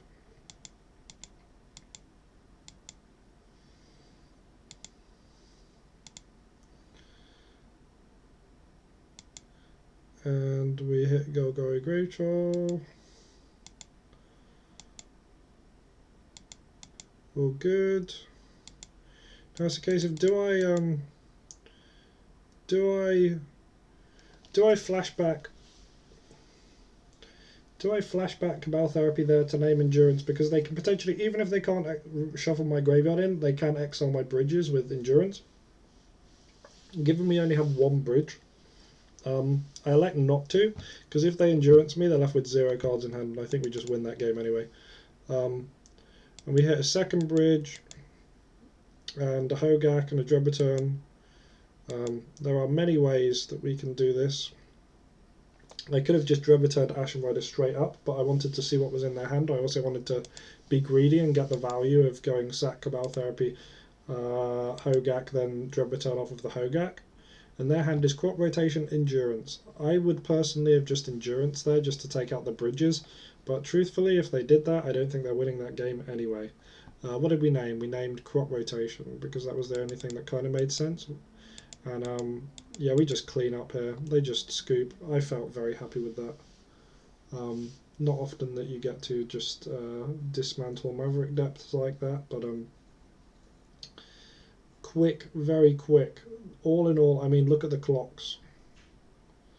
My opponent played just over 2 minutes of game actions. I played 3.5 minutes of game actions. We were one of the very first tables finished. It was shockingly quick.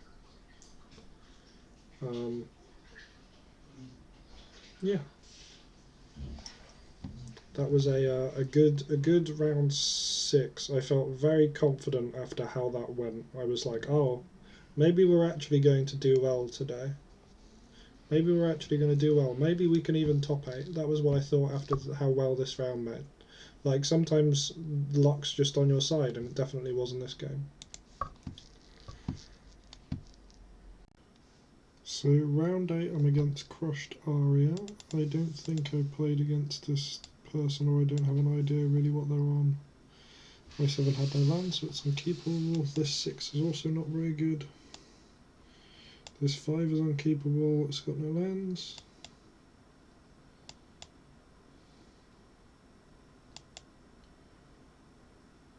My keeper 4. I think I just keep this 4. It's not great, but 3s aren't much better than this. Somewhat awkward we have a bottom 2 Icarus, but what can you do?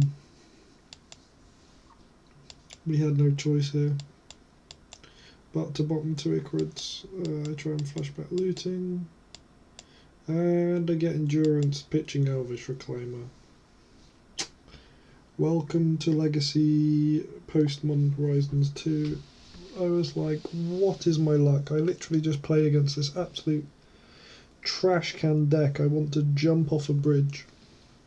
Oh wait, I can't say that on YouTube. I want to play in the bath with a toaster. And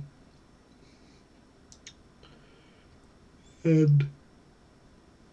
I don't even know what to say about this. This is just horrendous, obviously. Doing that there was incorrect, but it doesn't really matter. Because we have no cards in hand, no dredges in graveyard, and no permanents on the battlefield. So I just keep playing. Like, I'm fairly certain this dude's on Maverick depths, but I keep playing just to try and see what he's up to.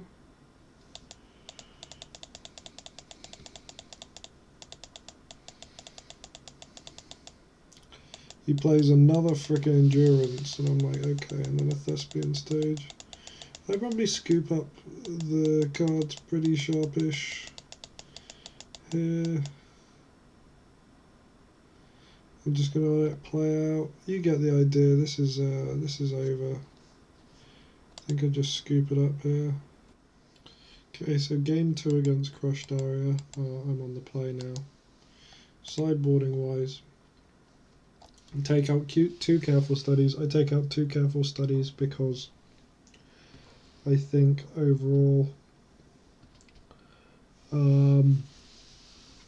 Putrid's just more useful versus these crop rotation bog reclaimer decks. I take out the Icarid and the Ox to bring in the Ashen Rider and the Dread Return, and I take out a Lotus Petal and bring in 3 Leyline of Sanctities. So what we're bringing in is 3 Leyline of Sanctities, Dread Return, Ashen Rider.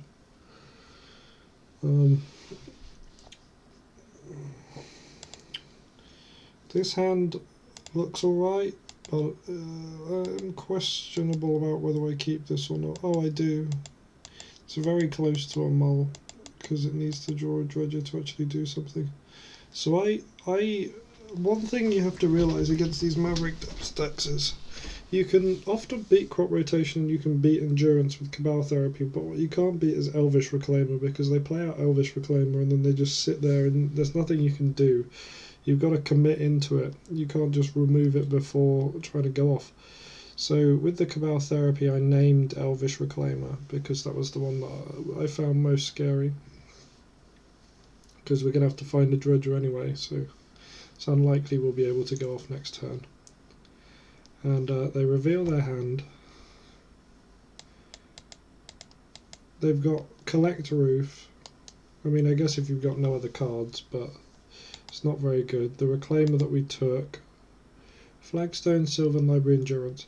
So they still have Endurance in their hand, which is really good to know. And we're basically looking for a dredger here, but we don't find one. I don't want to put my Colosseum out and have it get wastelanded, so I do not do that. And my Narcomoeba got ploughed. I heavily considered just instantly flashing back Cabal Therapy there. And I didn't, and I got punished because they had the plough, which is like the well, let me close that, which is like the perfect punish for that. They play out Collect Roof, which shouldn't be relevant this game at all. We top deck Leyline of Sanctity, obviously useless. We would really like to draw a dredger. My thought was that next turn, if I draw a land, I want to be able to play Putrid in Breakthrough equals 2. Which I think was why I played out the Cephalic Colosseum there. And he plows me again, which is ridiculous because I was wanting a Narcomoeba to stick on the board so I can flash it back Cabal Therapy. He's just drawn 2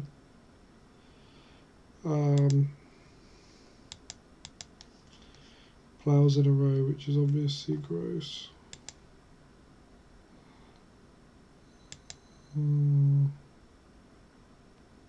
Getting the second plough there was absolutely horrendous for me. I'm just hoping we can draw a dredge or something, but drawing another land here is pretty good. I think I just play the Putrid Imp out and sack it instantly. I should have sacked one of the Narcomoebas and done this, and I got punished for not doing it. And I just genuinely didn't expect him to draw Running Plows 2 turns in a row. But what can you do? So we take Endurance from his hand. We know his hand Silver Library, Mox, Diamond, blah, blah, blah. I think I do Breakthrough X's 1 here, yes, because I want to be able to try and go off this turn. I've got a plan next turn to activate the 2 Stafford Colosseums. And we brick on Dredges because we're just terrible at the game. And as long as my opponent hasn't top decked the... Well, I know actually that they haven't top decked Crop Rotation because we saw they had Mox Diamond and they didn't play it. So that's really good too. And now we should be able to just go absolutely ham. Whoops. Hey, stop.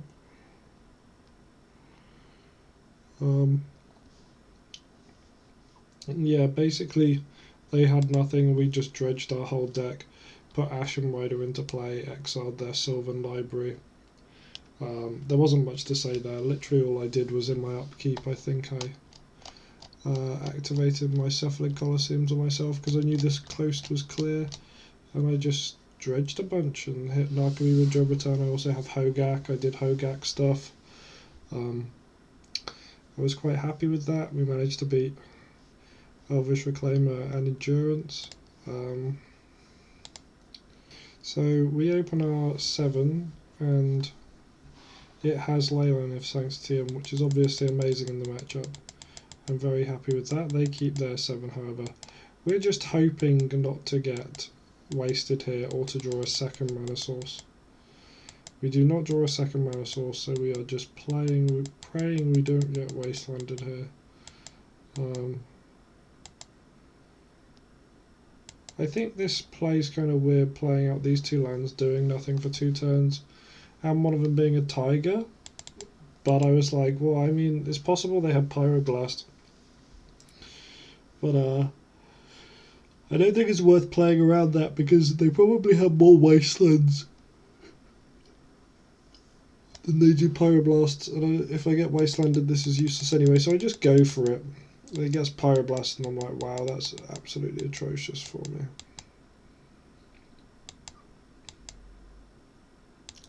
Like, really, really bad. Ecobal Therapy, I think I name... I name Crop Rotation, yeah, because they probably wouldn't cast it in response to that. And I see they've got Dark Depths, which is awful, because next time they'll be able to make a 20/20.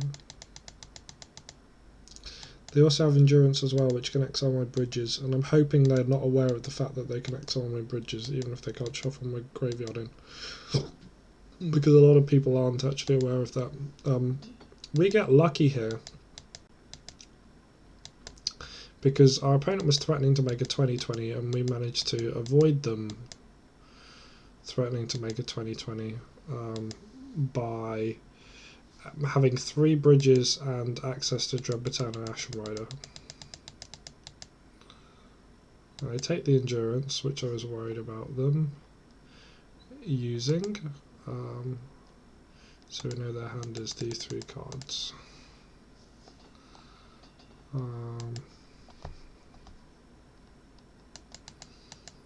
We Dreadbatan Ashen Rider. I target Thespian Stage. The reason to target Thespian Stage is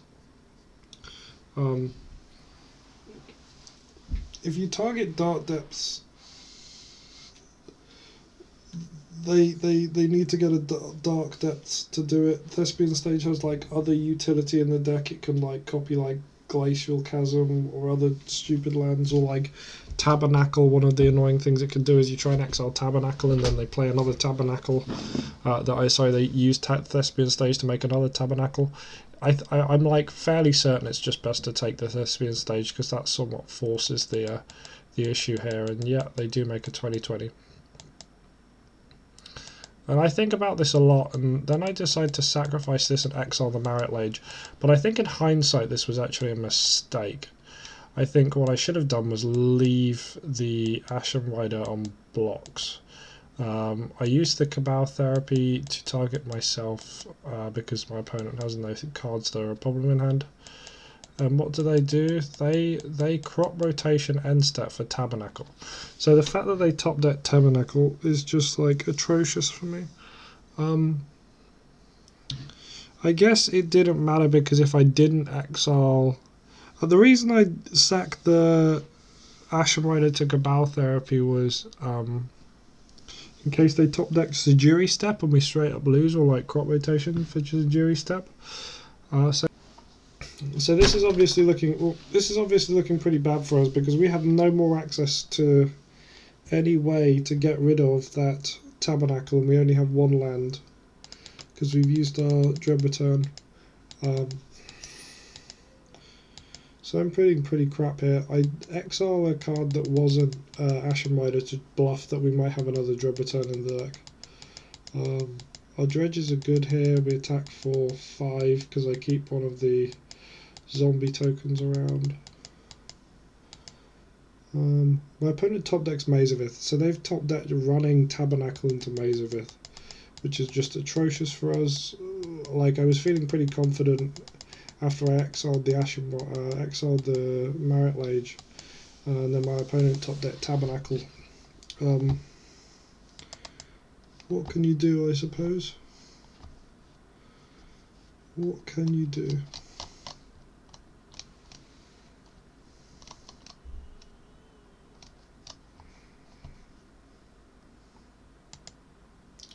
So we just keep dredging here. We can hit for 2 and only 2, but I want to just keep the damage up in case he top decks something that can cause a problem here.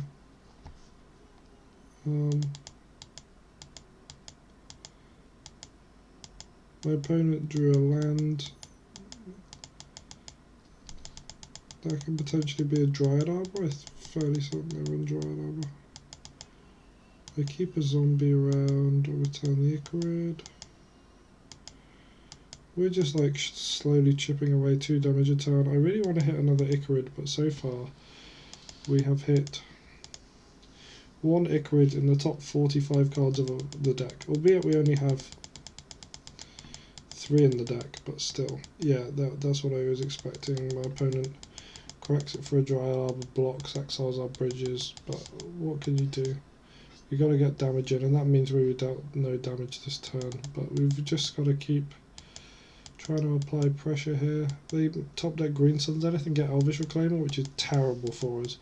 Absolutely atrocious. I'm like, mentally, I'm like, oh, this game's over, right? Like, we can't attack now. We keep 1 zombie around and then attack with Icarid, but that does literally nothing. Because they've got Maze and Elvish Reclaimer to block. So I decide I'm going to not return Icarid this turn to preserve the number of black creatures in our graveyard to feed it. Because we need to be able to return multiple Icarids to beat round. Maze, thinking about the economy of your black creatures in graveyard is very important to preserving your life. We also, with 9 cards in deck, haven't hit our Hogak yet, which is another card that would be nice. However, our opponent has Elvish Reclaimer and could just go fetch up a Caracas, so it's not that great. Oh, an end step there, my opponent fetches up Bajuka Bog, or at the beginning of my upkeep, sorry. My opponent fetches up Bajuka Bog. Their end step they fetch up Bajuka Bog because they want to exile my graveyard, forgetting that I have Leyline of Sanctity in play, I assume. Keep the zombie around, and this is a very bad mistake by our opponent. I think it's what lets us get back into the game here. So we will attack for 5 here, and also the other thing that it does that I don't think my opponent noticed is I don't bother trying to return a Hogak here, and the reason I don't bother trying to return a Hogak here is I thought about it and I was like, now is a good opportunity to get 5 damage in, and I'll miss that if I don't. If I return Hogak, I'll miss 5 damage against them, because whichever creature I attack will just get mazed. And also the other problem is, if they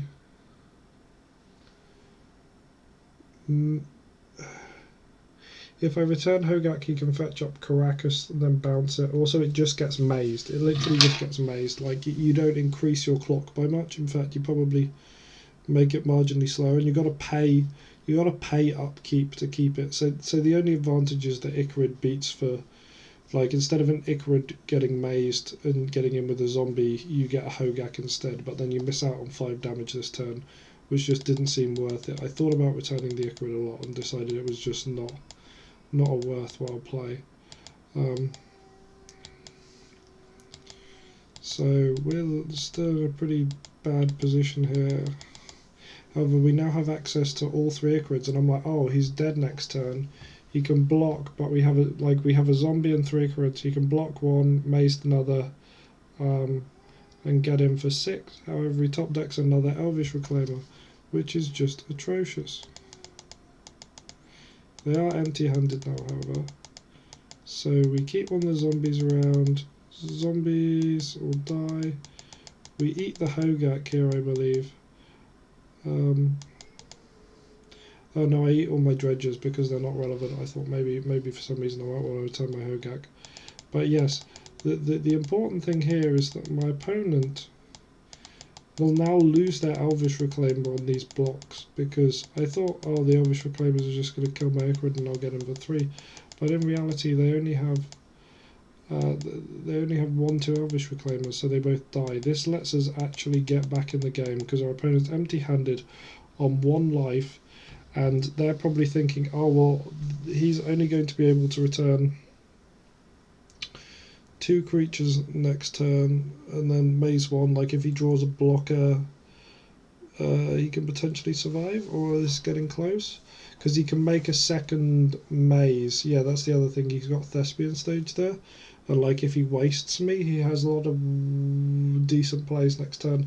But I Cabal Therapy myself to get my 2 Stink Redumps in the graveyard, so I have more black creatures. My opponent bogging me literally lost him the game, and he top decks a land and cracks it and kills himself because he's on 1. And that was the game. It was super close. My opponent almost definitely misplayed there, Bajuka bogging me, because it meant that his Elvish Reclaimers died. I guess he must have just forgot about the Leyline of Sanctity Bajuka bog interaction. But when my opponent is 5-1, we take those. This is also an atrocious matchup, but we played to our outs, and that's the important thing. Sometimes you have to wait for your opponent to make a mistake in order for you to take advantage of it, and that's definitely what happened this game. We were probably almost definitely lost the game if our opponent did not make any misplays and played optimally. However, they also drew like an absolute champ drawing Tabernacle into Maze. Even if they drew the Tabernacle, if they didn't draw the Maze after, that game would have been over so quick. And vice versa, if they didn't draw the Tabernacle on that turn, they'd have took so much damage from all the zombies we had in play. They'd have took like 6 plus... They'd have took like 9 and they'd be like dead very quick. So yes, we did get lucky. Our opponent made a misplay, but also they got very lucky drawing the cards off the top that they did. And yeah, that was my round 7.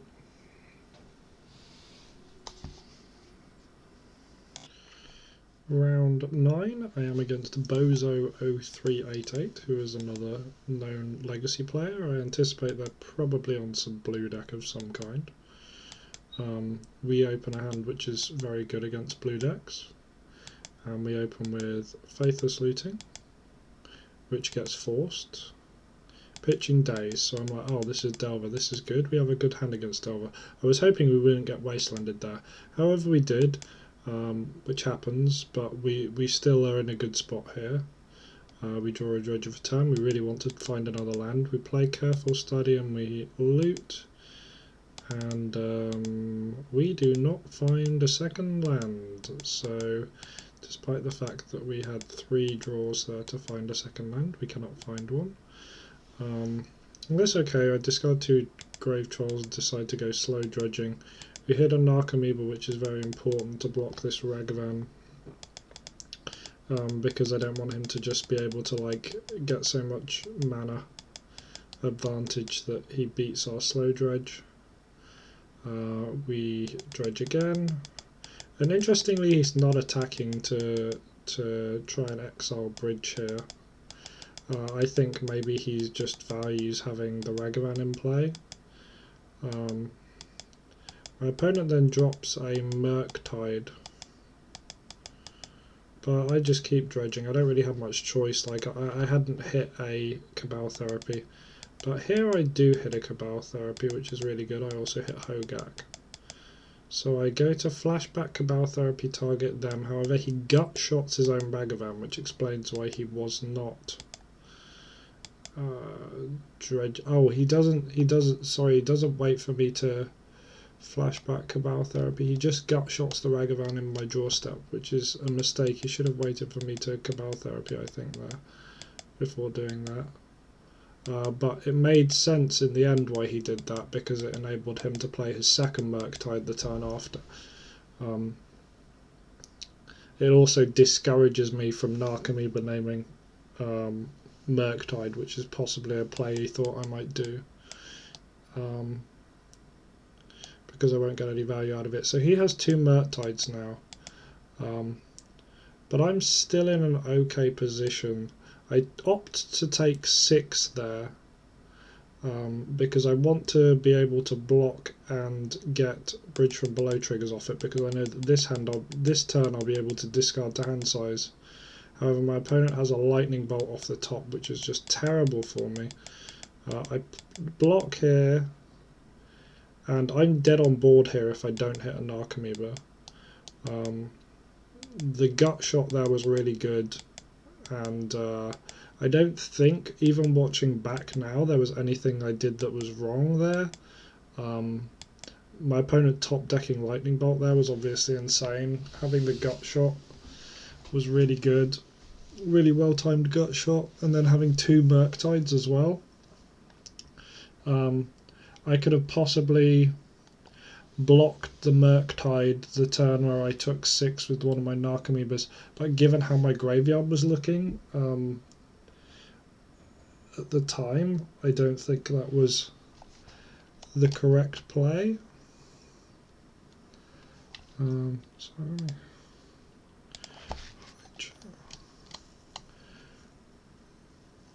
Yeah, I milled.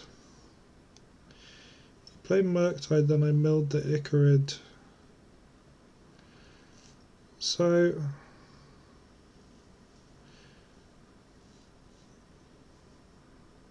yeah, I would have had to block the Murktide before that point. It's possible it was correct. It's very close.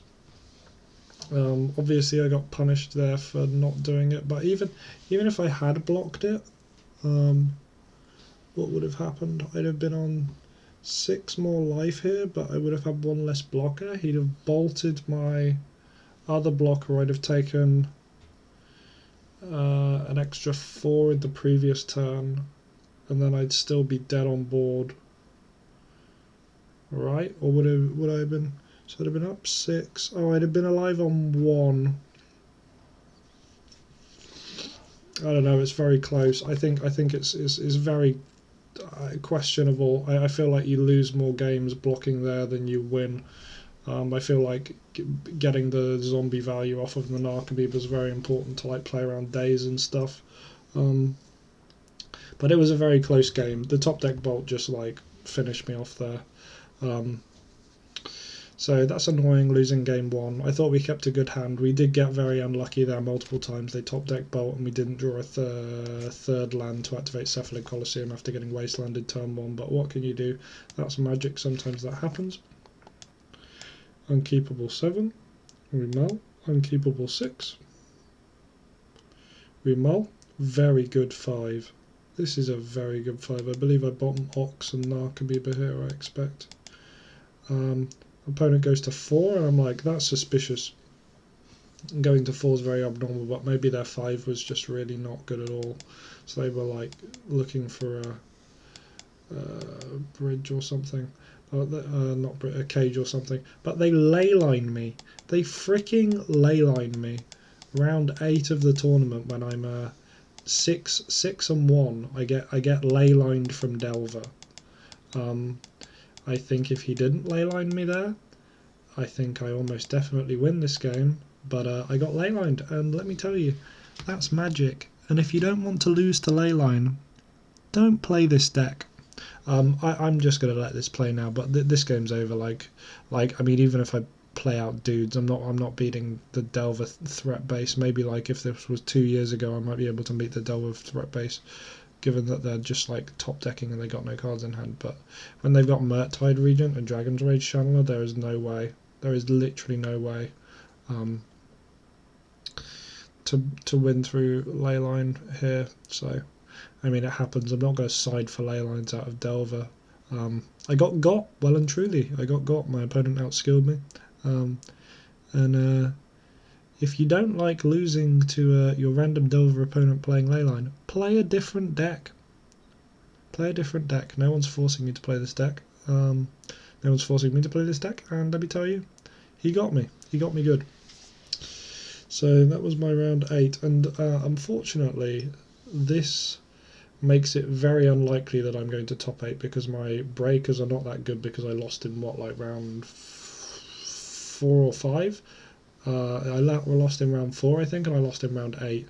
There are probably going to be players that have lost in round 8 and round 6 or something that will have much better breakers than me. So that pretty much locked me out of top 8. But I mean, there's one more round left, so I may as well play to see if I can top 16 or something. So yeah, kind of annoying to lose what was otherwise a very good matchup in that way, but it happens. That first hand was unkeepable, that second hand was also unkeepable. The first hand had no lands, the second hand was just not very good. I keep a 5 that is kind of all in on Lion's Eye Diamond, but I mean, this is close, but having Lion's Eye Diamond is really good, and often 4s I don't think are better than this. If we top deck any enabler, this is a very good hand. Obviously, if we don't, this is a mediocre hand, but our best 4 is just land, looting, grave troll, Lion's Eye Diamond. So we've got 3 of that, and then Cephalid Colosseum does a reasonable looting impression, provided Lion's Eye Diamond resolves, which it does.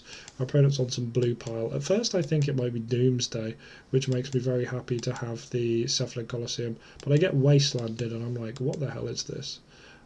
We top deck Faithless Looting a turn late, but 1, 2, 3, 4, 5, 6. We don't have enough to Cephalid Colosseum ourselves here, so I think I just don't play the land out because I don't want to get it wastelanded again. I passed the turn. I've got no idea what they're playing. It looks very strange. I was concerned possibly about getting this Lion's Eye Diamond Prismatic ending because I know that there are some control decks going around playing Wasteland now to try and beat Urza's Saga, but my opponent plays a Murktide, and I'm like, okay, is this some weird Esper Delver deck? And we top deck City of Brass. I think here I play the City of Brass out because while I could just flashback Lion's Eye Diamond, while I could just play the Cephalid Colosseum, crack Dredge, I'm not under any pressure here. And what I'd really like to do is I'd like to have land Cephalid Colosseum flashback looting next turn. And also I don't want to brick on dredges or just get really bad dredges. This means that I'm forcing him to stop me rather than going all in and using all of my stuff and then losing because of it. My opponent Teferis my Lion's Eye Diamond back to my hand, which makes me think that maybe they have a counter spell, but that's fine because I'm just going to Cephalid Colosseum here. It's very hard for them to have the read that we had Cephalid Colosseum in hand there, given that we didn't play a land out. They probably thought that we topped out the City of Brass, that we needed to play the looting. We did multi-5, so we found a Narcomoeba there off of the Cephalid Colosseum, and I will Narcomoeba flashback, Cabal Therapy, target them, name Force of Will, and then if that resolves I will play Lion's Eye Diamond, Escape Ox. Their hand does not... oh, no, I named Days, sorry. I guess I thought they were on Delver or something. But their hand has Force of Will, Jace, Swords, Plough, Snapcaster. I'm like, well, I can just play Hogak. If it gets forced, then I can play Lion's Eye Diamond. It's kind of bad if they plough me, but they've got a lot of bad stuff that can happen next turn, and I don't have any other Cabal therapies. So I'm kind of okay if Hogak gets ploughed, and they just force my Hogak, which I think is completely the wrong play. Because it enables me to do this, and then I just go nuts, basically. So yeah, got lucky that I think my opponent played that pretty badly there. But I mean, we were in a commanding position by that point anyway. We had so many Icarids coming back next turn. We had what, like 3 Icarids coming back, a bunch of bridges. We only had to dredge and hit a few more Cabal therapies, and our opponent's not in a good spot at all. We just clean every card out of their hand, pretty much. Yeah, they're left empty-handed after this. And short of Supreme Verdict or like, what's the card? Toxic Deluge, I don't think they've got anything that's a relevant top deck here. So we won game 1 pretty handily. Now I think, what is their graveyard hate likely to be? They showed me every colour except green, and based on the threats that I saw, it's highly unlikely that they have endurance. So yes, I flashback. So basically Cabal Therapy with the Narcomoeba that's in play, because I'd be worried it might get ploughed or something. Also, I just want to use it. I named Force of Will because I want this breakthrough to resolve. For sure. What did I bring in? And I cast Breakthrough, X's 2. Oh, I brought in a Memories Journey for Snapcaster because I assume they have Snap. And we draw very well. It's possible that they're on. So I draw Spell Bombs instead. Grave Troll, but Mana Confluence, Snap Surgical is likely, and they go turn 1 Spell Bomb, which is whatever. But our hand's discard the Hogak. I want to leave myself with a Dredger and an Enabler in hand to go off if this gets. We just need to find a Dredger. Exiled, and we don't hit 1, which is annoying. I considered discarding my opponent's going to exile. Actually, I don't want to get my Hogak exiled, so I discard the Cabal Therapy. I play out the Lion's Eye Diamond. Especially if questionable whether that's correct. If they just go for it now, which I think is probably a mistake. I think maybe they don't want me to have a Dredger in hand. I don't want to overcommit because I got a Lion's Eye Diamond to play. I think I even cast Narcomoeba here. We know because I want to be left with lots of cards in hand after breakthrough. So they spellbomb me here. I think actually I made a misplay. I should have Lotus Petal shuffled back into my deck the Ox, the Hogak and the Grave Troll with the Memories Journey rather than letting it get exiled off of the Lotus Petal. I kept the Lotus Petal around for some reason, but I think that was actually just a mistake. I should have actually just used the Memories Journey there because it might get a counter spell as well. There was no reason. Now I've got to play a game without Hogak or Ox, which is kind of awkward against control decks sometimes, just like threat density wise. But I'm still feeling pretty confident even despite that misplay. Like, I didn't need the 4th mana source next turn based on how things are likely to go. I top deck Narcomoeba because of course I would, why wouldn't I?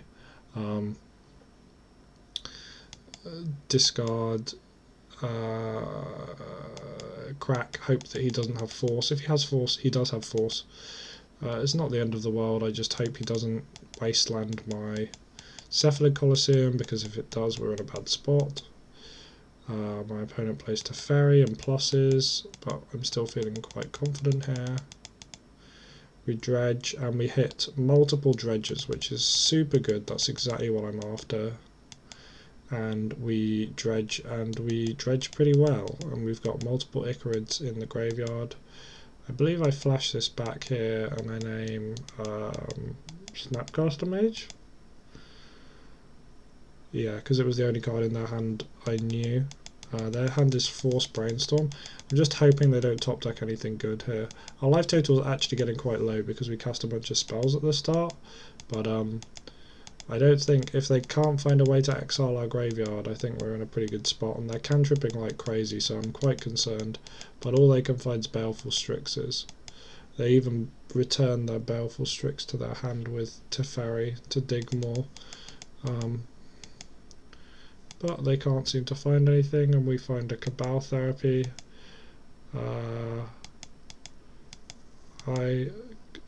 Cabal Therapy them? I don't know what I named, probably Plague Engineer or something. Oh, I named Force of Will because I knew they had one in hand, I see. And yeah, because I want to flashback looting again and hit another Cabal Therapy and more bridges. That makes sense. And I believe our opponent just scoops here once we have 3 bridges in play because we're going to make an insurmountable number of zombies. I don't even swing here because I don't want to. Maybe I should have swung, but I didn't see a reason to swing there and lose my bridges. It didn't seem worth it because I had easy lethal this turn, and yep, they are very dead now.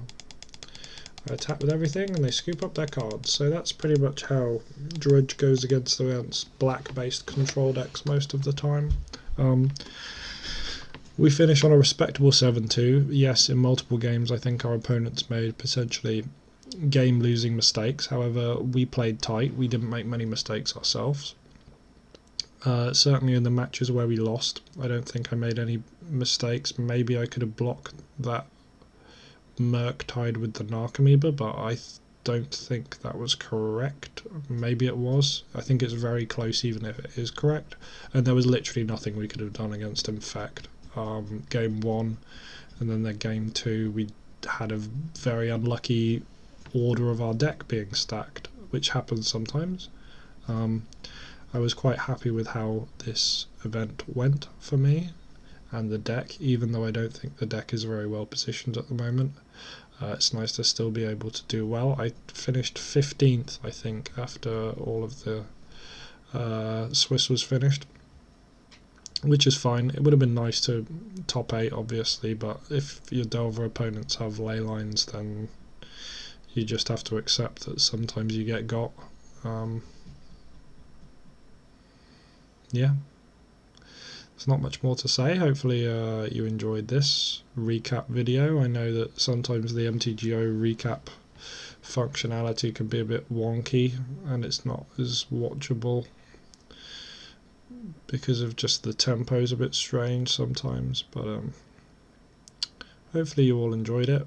You can always do the YouTube algorithm stuff if you want to. Appreciate everyone for watching and commenting. Thanks a lot. I don't think there's much more to say about the list. I think everything ran well. See you all. Bye bye.